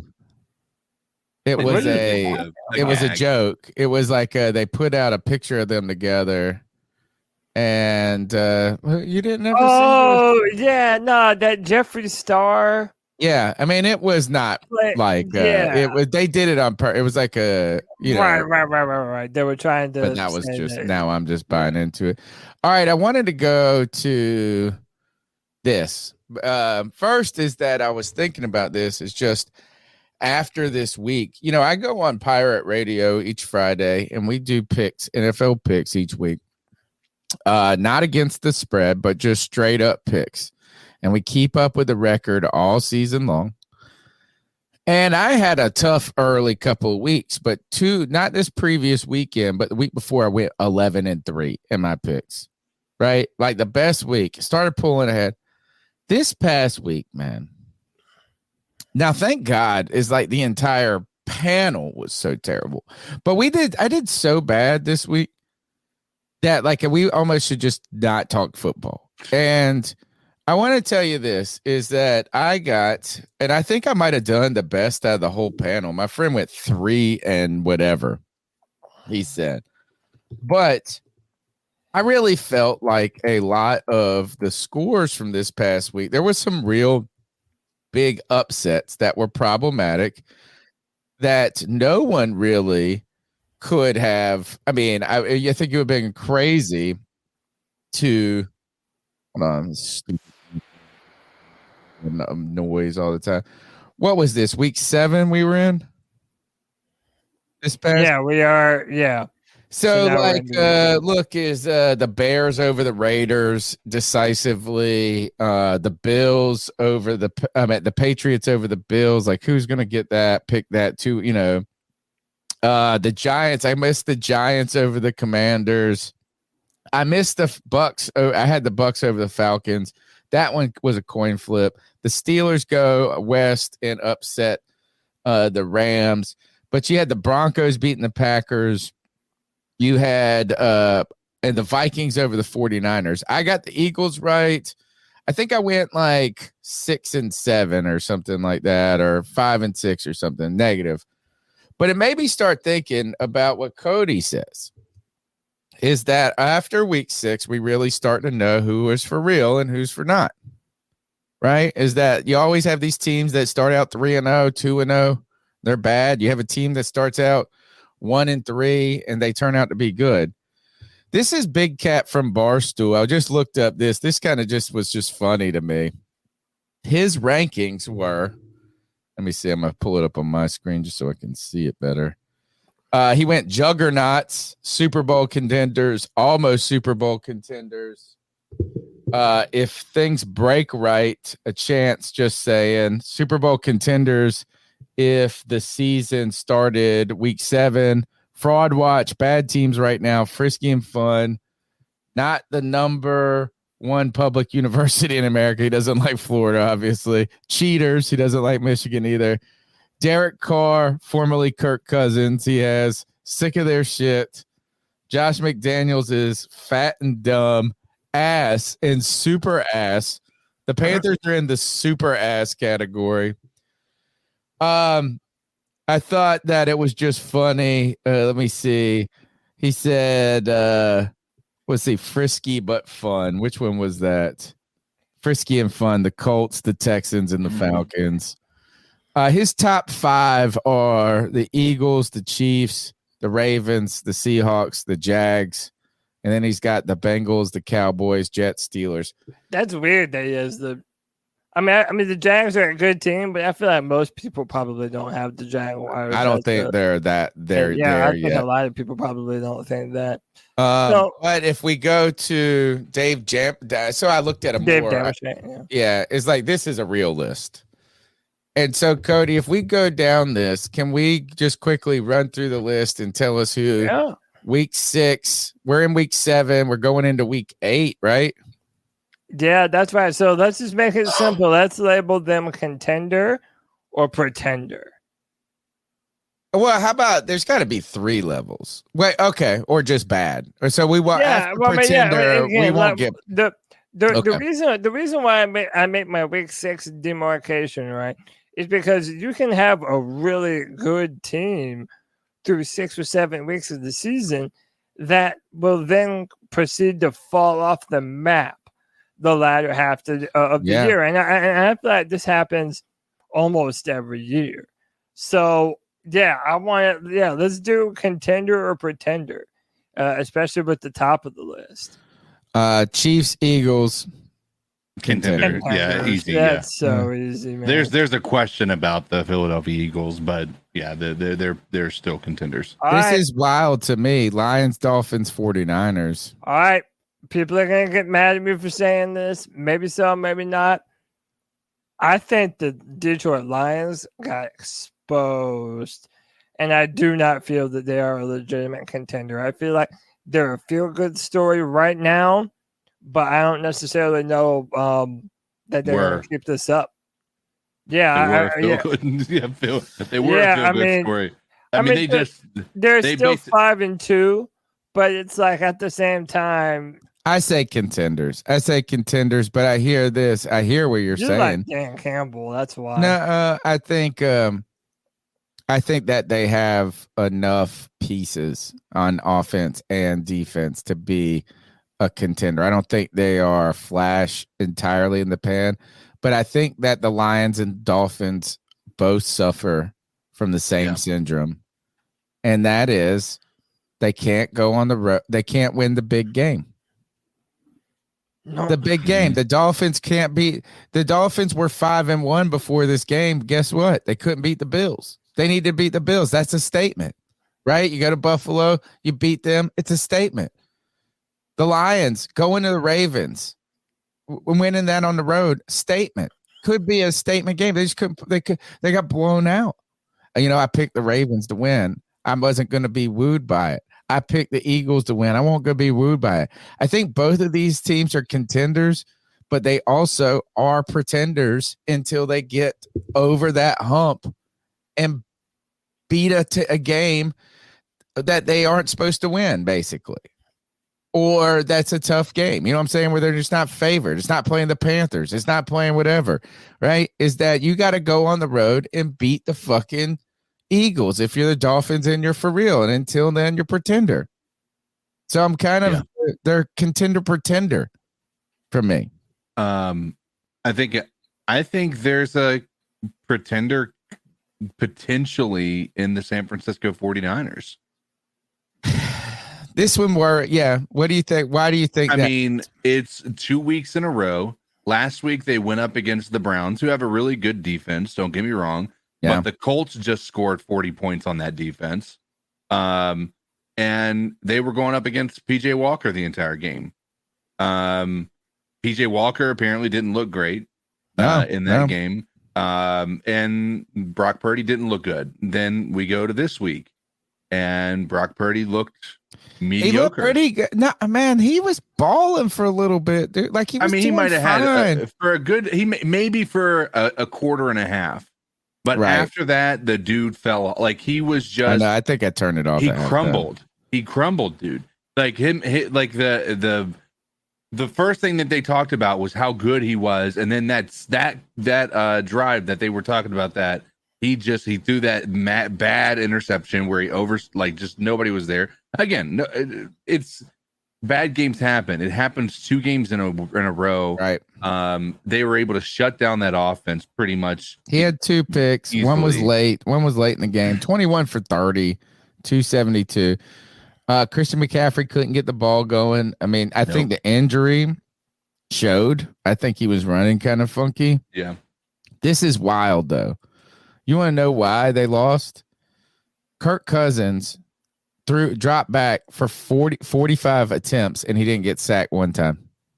But that's not just because, like, that's insane. You got that defense, you got that, and you don't get sacked. He did have some good protection, but he was evading some like he was able to pocket. His pocket presence was immaculate in that game. Like, I've never seen Kirk Cousins play a game as well as he played that game against the 49ers. He was, I think they were telling me some insane stat on the during the broadcast. He was 15 for 15 for passes beyond 15 yards at one point. Or 10 yards. On Monday night, unheard of for Kirk Cousins. 35 for 45, 378, 2 touchdowns, interception. Cody, are the San Francisco 49ers contenders or pretenders? I think they're pretenders. What? Yeah. They got too much talent to be pretenders. Okay, and yet all they can do is make it to the NFC Championship game, and they never get over the top. They went to the Super Bowl that one time, and I don't see what's the difference between Jimmy Garoppolo and Brock Purdy. Like, they've never been that team that can get over the edge. I think Philadelphia is way more of a contender than San Fran. I know they've got the talent, but dude, every year it just ends up being something for San Fran where they don't end up pushing past that final bit that they can't get by. I don't think they're doing it this year either. If I redid this list, I would go Kansas City, Philadelphia Eagles, Baltimore Ravens. The Ravens are my number 3 team. The Ravens are incredible. The Ravens are a good team. And Lamar Jackson is balling, bro. He is balling out. And on top of that, we bought into that stupid narrative because we listened to a couple of national guys, and we hadn't watched the Ravens at all. They're like, their secondary's hurt. These mugs are freaking playing. They blew out the Lions. Lions had nothing, man. They beat the brakes off them dudes. They're contenders. You talking about the 49ers still? No, the Ravens. The Ravens. Oh, okay. I was going to say the Ravens are better than all of the 3 teams ahead of them on this list. Oh, I agree. I think just based on what happened against, I mean, the fact, how can you put them? I know it might be just because I don't know if he's got them ranked by their record right there. But because all those teams are 5-2, though. Right. Lions, that's what I'm saying. Dolphins, but 49ers. Even with that, there is absolutely no justification you can give me as to why you've got Baltimore, the Lions, below the Lions. Right. That makes no sense. They just beat the shit out of them. They it was 35-0 in the fourth quarter until they got some garbage time touchdown. Like, that was unbelievable. They had nothing for like, it was a clinic, bro. I do think that the Dolphins are a contender because I like their offense. Like, all of those things that they have, yes, they lost, but I like their team. I like their coach. I like their skill position weapons. I like their defensive front 7. I like that team. I think they're the same as the Lions to me until they can get over the hump. You know what I think it is? I think they're the same as the San Francisco 49ers. And the reason I say that is when you look at their wins are against the easiest teams in the entire NFL, and their losses are against the only teams that have been able to challenge them. And that's what you have. 49ers, you might make an argument about the Cowboys. There's a lot of questions about the Cowboys, this year with what the performances Dak has put out there and what have you. But Miami hasn't beaten anybody that is going to make you say, "Oh my God, Miami did that." You know, you're gonna see that. Oh, they blew out the Panthers, they blew out the Broncos, but they weren't. They were shut down. They were shut down by the Bills. They were absolutely shut down by the Eagles. This was not a, and that was not a. It was not a. I don't think it was even close to the skill level of what the Eagles had versus what the Miami Dolphins had. I think they're borderline of being pretender right now. I agree that I think they're in the contender rank right now, but I think they're borderline pretender. I feel the same. Yeah, I mean, I'm the same about the Lions and Dolphins. They're kind of like all got. I think the 49ers have the most balanced group out of all. Like, so I'm not ready to get rid of them just yet. Jags. See, this is I mean, look, everyone knows I'm a Trevor Lawrence fan, but I would also say pretender, man. I don't know if I don't know if their offense is consistently good enough. Now they played better down the stretch, so yeah, I think they're pretty good. You know, I think they're pretty good. I'm not out on the Jaguars yet. I think they can be a contender. That's the easiest division out of. Well, I mean, the Lions are in an easy division too. I'm not ready to give up on Jacksonville. By the way, I'm not necessarily giving up on the Lions either. I just don't feel like they're ready. Yeah, I don't feel like I feel the Dolphins. They gotta beat somebody. At least the Jaguars made the playoffs last year, and they won a playoff game. Yeah, but they have a shitty division. Yeah, I know, man. But I was just saying that down the stretch that their run game is going to be their saving grace. Are the Steelers secret contenders? No. Why? Their defense is the only thing that's good about that defense, team. But no, they've got Pickens. They've got Deontay Johnson is back now. They've got talent. It's just can their offensive coordinator pull his head out of his ass, and can Kenny Pickett get rolling? I think they're secret contenders. I think their division is probably going to prevent them because they've got to deal with the Ravens. And I don't think they'll have enough to maybe make the wild card in the AFC. Seahawks, pretenders. I can't buy into it just yet. Yeah, I mean, it's hard to see what they're going to be. I'm borderline. I think I want to put them in the contender category. But I think like them better than the Steelers? Yes. Wow. I think they're a more well-rounded team. Browns. Pretender. Me too. I'm not. Deshaun Watson is the most fraudulent player ever, dude. Right. Yeah, he can't even stay on the football field at this point. What a piece of shit he is. Can I tell you something that might be a bit controversial? There's no difference in my mind between the Browns and the Steelers. Oh, I would say the Steelers' offense could be beher. I think the Browns' defense is a great defense. Last week they didn't the Colts put up a lot of points. I know, but it's the drip got them. But dude, I'm telling you, when you have a game changer like Myles Garrett, man, like they have enough. You know. How about this? Are the Bills or the Cowboys contenders or pretenders?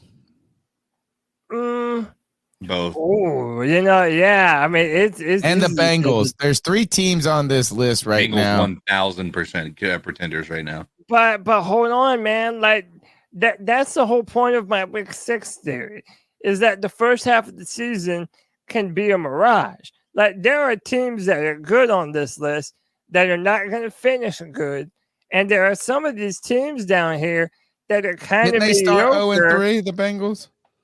Yeah, but like the Bengals, but then they've gone on a run. They've pulled it together. Yeah, the Bengals are another team that ends up turning it on down the stretch. You know, I think the Bengals, the Cowboys, and the Bills are contenders. Let's see the Bengals. How about this? Let's see what they started out. They lost 1, 2. Oh, they started out 1 and 2, 1 and 3. They have won 2 in a row. Well, you know what? We'll learn a lot in the next 2 weeks. about two teams, CK. Guess who the Bengals play next week? 49ers. Oh, that'll be interesting. And guess who they play the week after? The Bills. Eagles. Oh, Bills. Okay. Yeah. Oh, man. You know what, though? I'm going to say Pretenders, though, because their schedule sucks. They've got the 49ers, the Bills, the Ravens and the Jags on their schedule, and the Vikings. You don't want to mess with them right now. And the Chiefs. Yeah. Bengals, they ain't making it. Pretenders. That's just the strength of schedule thing. Dallas. Pretender. Why? They got the parts. They got the parts. They have the parts, but they're not. The lack of what was it, Kellen Moore, them no longer being their offensive coordinator is apparent, and it's not even like I think that was a major just mistake. Because they of the got rid of him. 49ers game? No, because if you look at the entire year, they've been dead. Like when you look at Tony Pollard, right? Tony Pollard was a lights out running back last year. He's barely able to get. He's on my fantasy league, and the dude is not. He's a mid-tier running back all of a sudden. I know. You know what? How about this, Tony? There's no difference between Kirk Cousins and Dak Prescott. Yeah, there is. Is Kirk Cousins better? Kirk Cousins is better. Yeah, but it doesn't matter. They're not taking you anywhere. Oh man, Kirk Cousins. Kirk Cousins is good. I've been hearing this. Kirk Cousins should go if he was on the Jets right now. And now just because they've rallied off, dude, he just beat the shit out of the 49ers. He doesn't even have Justin Jefferson. Cody, it's not just that. Walker. It's not just that though. If you look at Kirk Cousins' stats for the year, he's a top 5 quarterback in the league right now. Yeah. Yeah. Okay, but every year he's a top 5 quarterback. No, he's not every. Yeah. No, at what point you got to put a team around him? He is not the player at the quarterback position to put you over the edge. I think he is now. He's not a playoff quarterback. I think he is now. It only took him 12 years. I think he's way better than Dak. All right, that's all I got on the list that I really care talking about. Actually, the big question, we'll ask Cody this: Bills, pretenders or contenders? Pretenders, man. I don't think they have enough firepower outside of Stephon Diggs. Yeah. Bitches. By the way, Kirk Cousins has 16 touchdowns, 5 interceptions, and he's better than Patrick Mahomes this year in every category. Yeah, does that mean that he's anywhere near the echelon on quarterback? No, nobody's saying Patrick Mahomes is different. I think you're sitting. I think we're just saying is Kirk Cousins might be like a fine wine right now and just be playing the best of his. Just because of what he was 8 years ago doesn't mean he's not. And again, look, it's like we're talking about Minnesota though. They're playing like. Backed in a corner. Their defense is playing good now. And it was against us. We were the get right game. Yeah, but everyone's a get right game, dude. I know. Well, you can't say that after what happened with Detroit. Dude, whoever wrong. Well, they got right for a week against us, that's for sure. Yeah, but that's what I'm saying. Everyone's gonna look good against us. Yeah. Dude, I put this in the slides. I don't know, maybe to reminisce about the good old days. Calls pain. What was this exactly? What? It was 2015. Oh yeah, 6-0. The Philadelphia Eagles 17-16. The Carolina Panthers are 6-0 for the first time in franchise history. Now we're 0-6 for the first time in franchise history. Oh man, I think right. I don't think we've ever been 0-6 before. That is 100% true. Man, you know what is this? That was one of those rides you didn't know how good it was going to be. I know. Like each week. And I would love to be on another ride like that. Actually, you know what? How about this? Let's ask the same question that they would say to us. Who's the worst best team on this list? Right? That's what they would say. And I think it would be CK is going to say the Steelers. Worst best team, because they've got a 4-2. So as you always get somebody that starts out 3-0, and you're like, or like who is like, are we talking about historically? Are we the worst team ever in the history of football? No, right? I don't think you can say that, but I mean, if we go 0 and whatever, 0 and 17, but I would say this is who's the worst, best team up here. I think it's probably for me the Falcons 4-3. Yeah, Steelers 4-2 maybe, and I think they're secret. Oh, this is kind of a parody year. The Jets. Yeah, the Jets 3-3. You can't say they're even a good team at 3-3. Yeah, but I have to pick a team with a winning record at least. Okay, all right. I'll play those rules then. I'll say Jacksonville Jaguars. Wow. All right. Don't forget, guys, that you can support the C3 Panthers podcast by going. It's in the show description. The link to the website. You can purchase the merch. Nobody's purchased any merch in about like a month, guys. So look, we need to get a win. A win might get a mug bought. The C3 Panthers podcast coffee mug, the C3 Panthers shirt, the Panther Pickle Shut the Hell Up shirt. You make me fucking sick line of G baby. So you consider supporting the show in that way, smashing the thumbs up button. NFL news, not a lot. Just wanted to put this up. Bill Belichick's 300th career win goes against the Bills in a massive upset. Marvin Jones stepping away from football. He said family issues. He could not devote his attention and time to both the team and the family adequately. And I saw this. NFL is long overdue for a general manager role. And then this woman, I thought I left the story open. I don't even know her name. So that's where we're at right now is, and your boy, Justin Ross. Two big arrests, Justin Ross and Chris Olave's. His was reckless driving, right? Yeah. 70 and a 35. Yeah, and then he tried to pull I'm a Saints fan out, a Saints player, and the guy said, "And what's your point?" You seen the video? Yeah. I can probably pull it up if you want. No, it's just like he's like, "Are you gonna arrest me?" He's like, "Yeah." And he's like, "I'm a Saints player." He's like, "And?" Well, I'm going to jail anyway. While you're pulling that up, if you're going to, do you guys know who has the most sacks against their quarterback?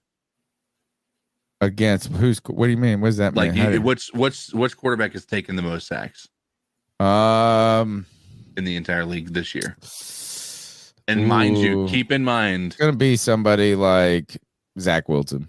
No, we are 7 games into the season at this point in time.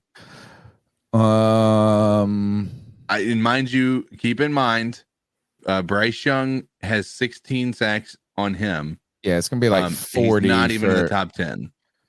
Was it Daniel Jones? No, 40 for Sam Howell in 7 games. Oh wow, that's crazy, dude. Daniel Jones has 28. Justin Fields has 24. Picks this week. Who you guys got? Panthers. Oh, dude, it's so hard for me to go to pick the Panthers right now. I think the Panthers do pull this one out. Okay, I'll say the Panthers win this one. Again, it's hard to continue to. Not only is it hard to win games in the NFL, it's hard to continue to lose them every single week. So I think this is the game that changes that. Plus, we have a pretty good history against the Houston Texans and beating them. So hopefully that'll continue. Panthers get their first win. Tony Dunn's putting it down. Thinking with my heart. Cody, think with your head. Yeah, Houston Texans. They're going to win. CJ's going to fuck out. You already know. Let's ice some fools up and get out of here. Let's do it.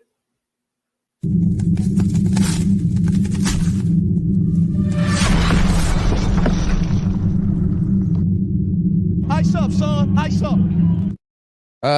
It's the longest running segment on the longest running Panthers podcast. This is where we tell someone to ice up, toughen up to get it together. It is our homage to Steve Smith. And it's our way. This is open to anything. Football, non-football. I got several. I just have 2. And Okay. one of them I don't even know if I can play. What do you think? You think I can play 19 seconds from the Manning cast? Probably not. Is it bad? What? Tell me. No. Give me a play-by-play of what happened. Well, no, it's just about demonetized is what he's worried yeah, about. that's what I'm saying. You'll get demonetized. Tell us what happened. Just describe it. So, well, all right, I'll tell you that second. Let me give you my first one. If you've been watching the Ice Up video or Ice Up picks for a while, you pretty much know by now that we pretty much just show you different ways that people can die being dumb as fuck. And I have a trend of showing people on motorcycles doing dumb shit on the freeway. And this one might take the cake. And I want to preface this. The driver did survive this. As unbelievable as that is.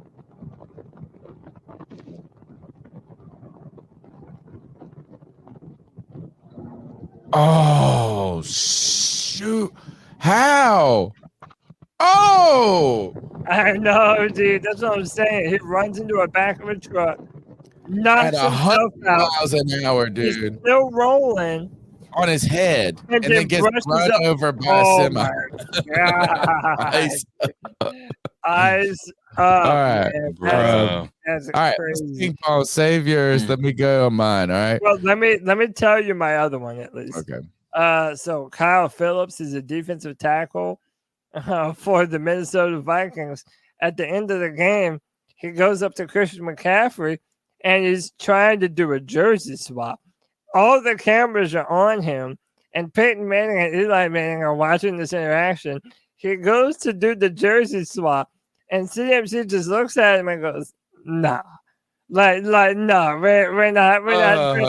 And Peyton and Eli Manning are even commenting on it as it's happening.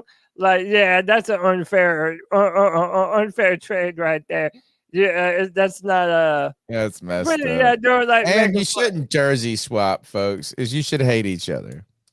Yeah, it was. But I mean, you can clearly see Christian McCaffrey look at him as the dude's taking off his jersey, and he goes, "It's hilarious, dude." All right, so here is Ice Up. Here is one. This says dude catches his ex and her new boyfriend and does this. This is just awesome. Ice Up to these.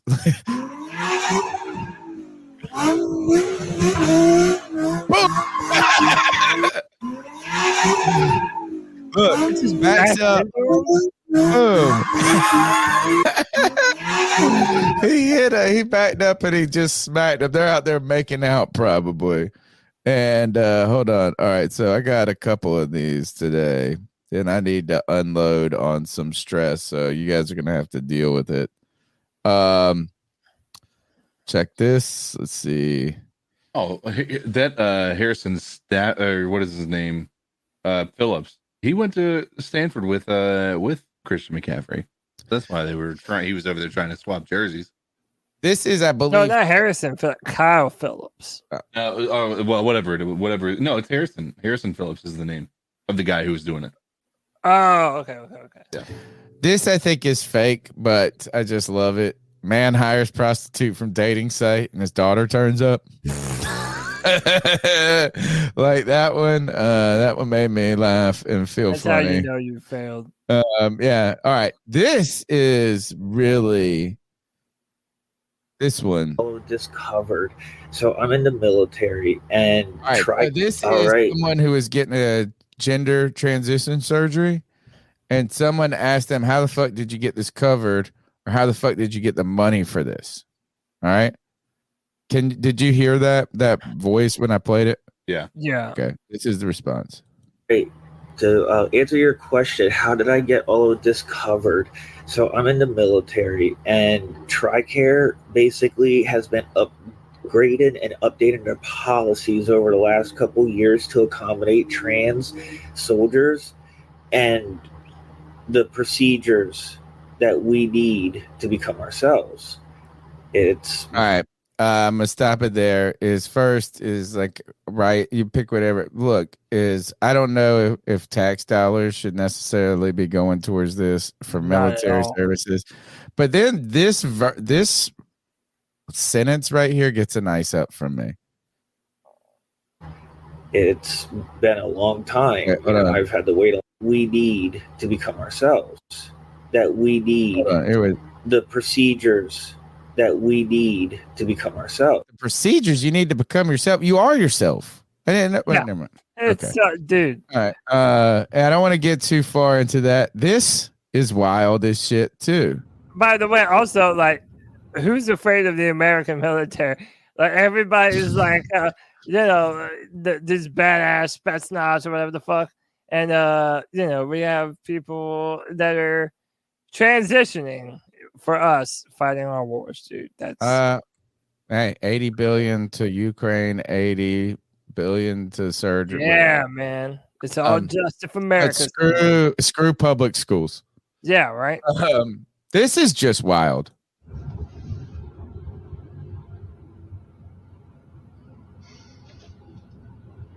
Get the fuck out of here. Wow, you piece of shit. You are a piece of shit. What the fuck? Fuck you! God fucking damn it, you piece of shit! Get the fuck out of the road! All right, so if you're listening, this person, somehow, I assume they already had some beef going or something, but this person just walks up to this creep car, rips the windshield wiper things off. You know what the most surprising part? I'm icing up this windshield. Yeah. How did that little windshield wiper do that much damage? Glass came flying in. Can we also talk about how easy that windshield wiper came off of her car too? God. Like it just felt like that was way too easy. Like, all right. I don't know if this is my last one. I don't get this. Former Texas A&M coach Kevin Sumlin, now co-OC at Maryland, arrested for DUI over the weekend. Look at his ethnicity. Yeah, I saw this on Twitter. Like, but why does it have race and then ethnicity? Right, black. It must mean non. Nothing. Yeah, you know how ethnicity, but they'll say, that's wild right there, man. That's I just thought that was silly. Whoa. CK, you got something to explain it? I was going to say that a lot of times with ethnicity, they'll say, "Are you like Caucasian or non-Caucasian?" Like, that's basically what I've seen. Gotcha. That's probably what it is. But then the internet went crazy. It was silly. Those are my ice up picks. CK, you got one for us? Let's just go with no for the moment, being so I don't have to continue to get into the political ring again. All right. That's the Panthers podcast brought to you by CarolinaCatChronicles.com. Every Tuesday night into Wednesday morning, we chop up the latest Panthers news and opinions from the fan perspective. My name's Tony Dunn. You can follow me on Twitter at @cat_chronicles. We're on our way to 6,000. Guys, look, don't give up on the Panthers. Don't give up on us. Cody Lack, how can they get after you? Yeah, man, on Twitter at Cody Lack, CODYLAC, every Friday at 7 p.m. for the Friday free-for-all, where you can be a part of the show. Show is for the fans, by the fans. Join your StreamYard like we are now.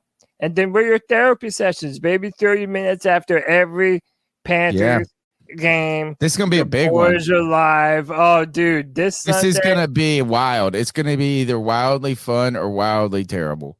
Oh, yeah. We're either going to be lambasted by Texans fans who are going to be just relishing the fact that they picked the savior. And Panther fans fucking going nuts. Yeah. But if we win, I almost think it would be bad for the podcast if we win. Because like people would just like go on with their day. No, everybody's just going to go over to the Houston Texans podcast and do that instead of coming to us. Now I'm known as Bryce's #1 fucking hater online. Oh, so if we do win, people are gonna be looking for me, bro. Yeah. Well, they can find us here on the C3 Panthers podcast after the game, the C3 Panthers post game show. Make sure you call in, have a good time. CK, how can they find you? You can find me on the X Factor over there on Twitter at Codizzle Allen. And of course, here on Sunday, we'll be watching the game. We might do the man cave again this Sunday. Who knows? But we'll be watching the game and enjoying ourselves. All right, Cody, take us out of here. C3 Panther Nation. Until next time, keep pounding.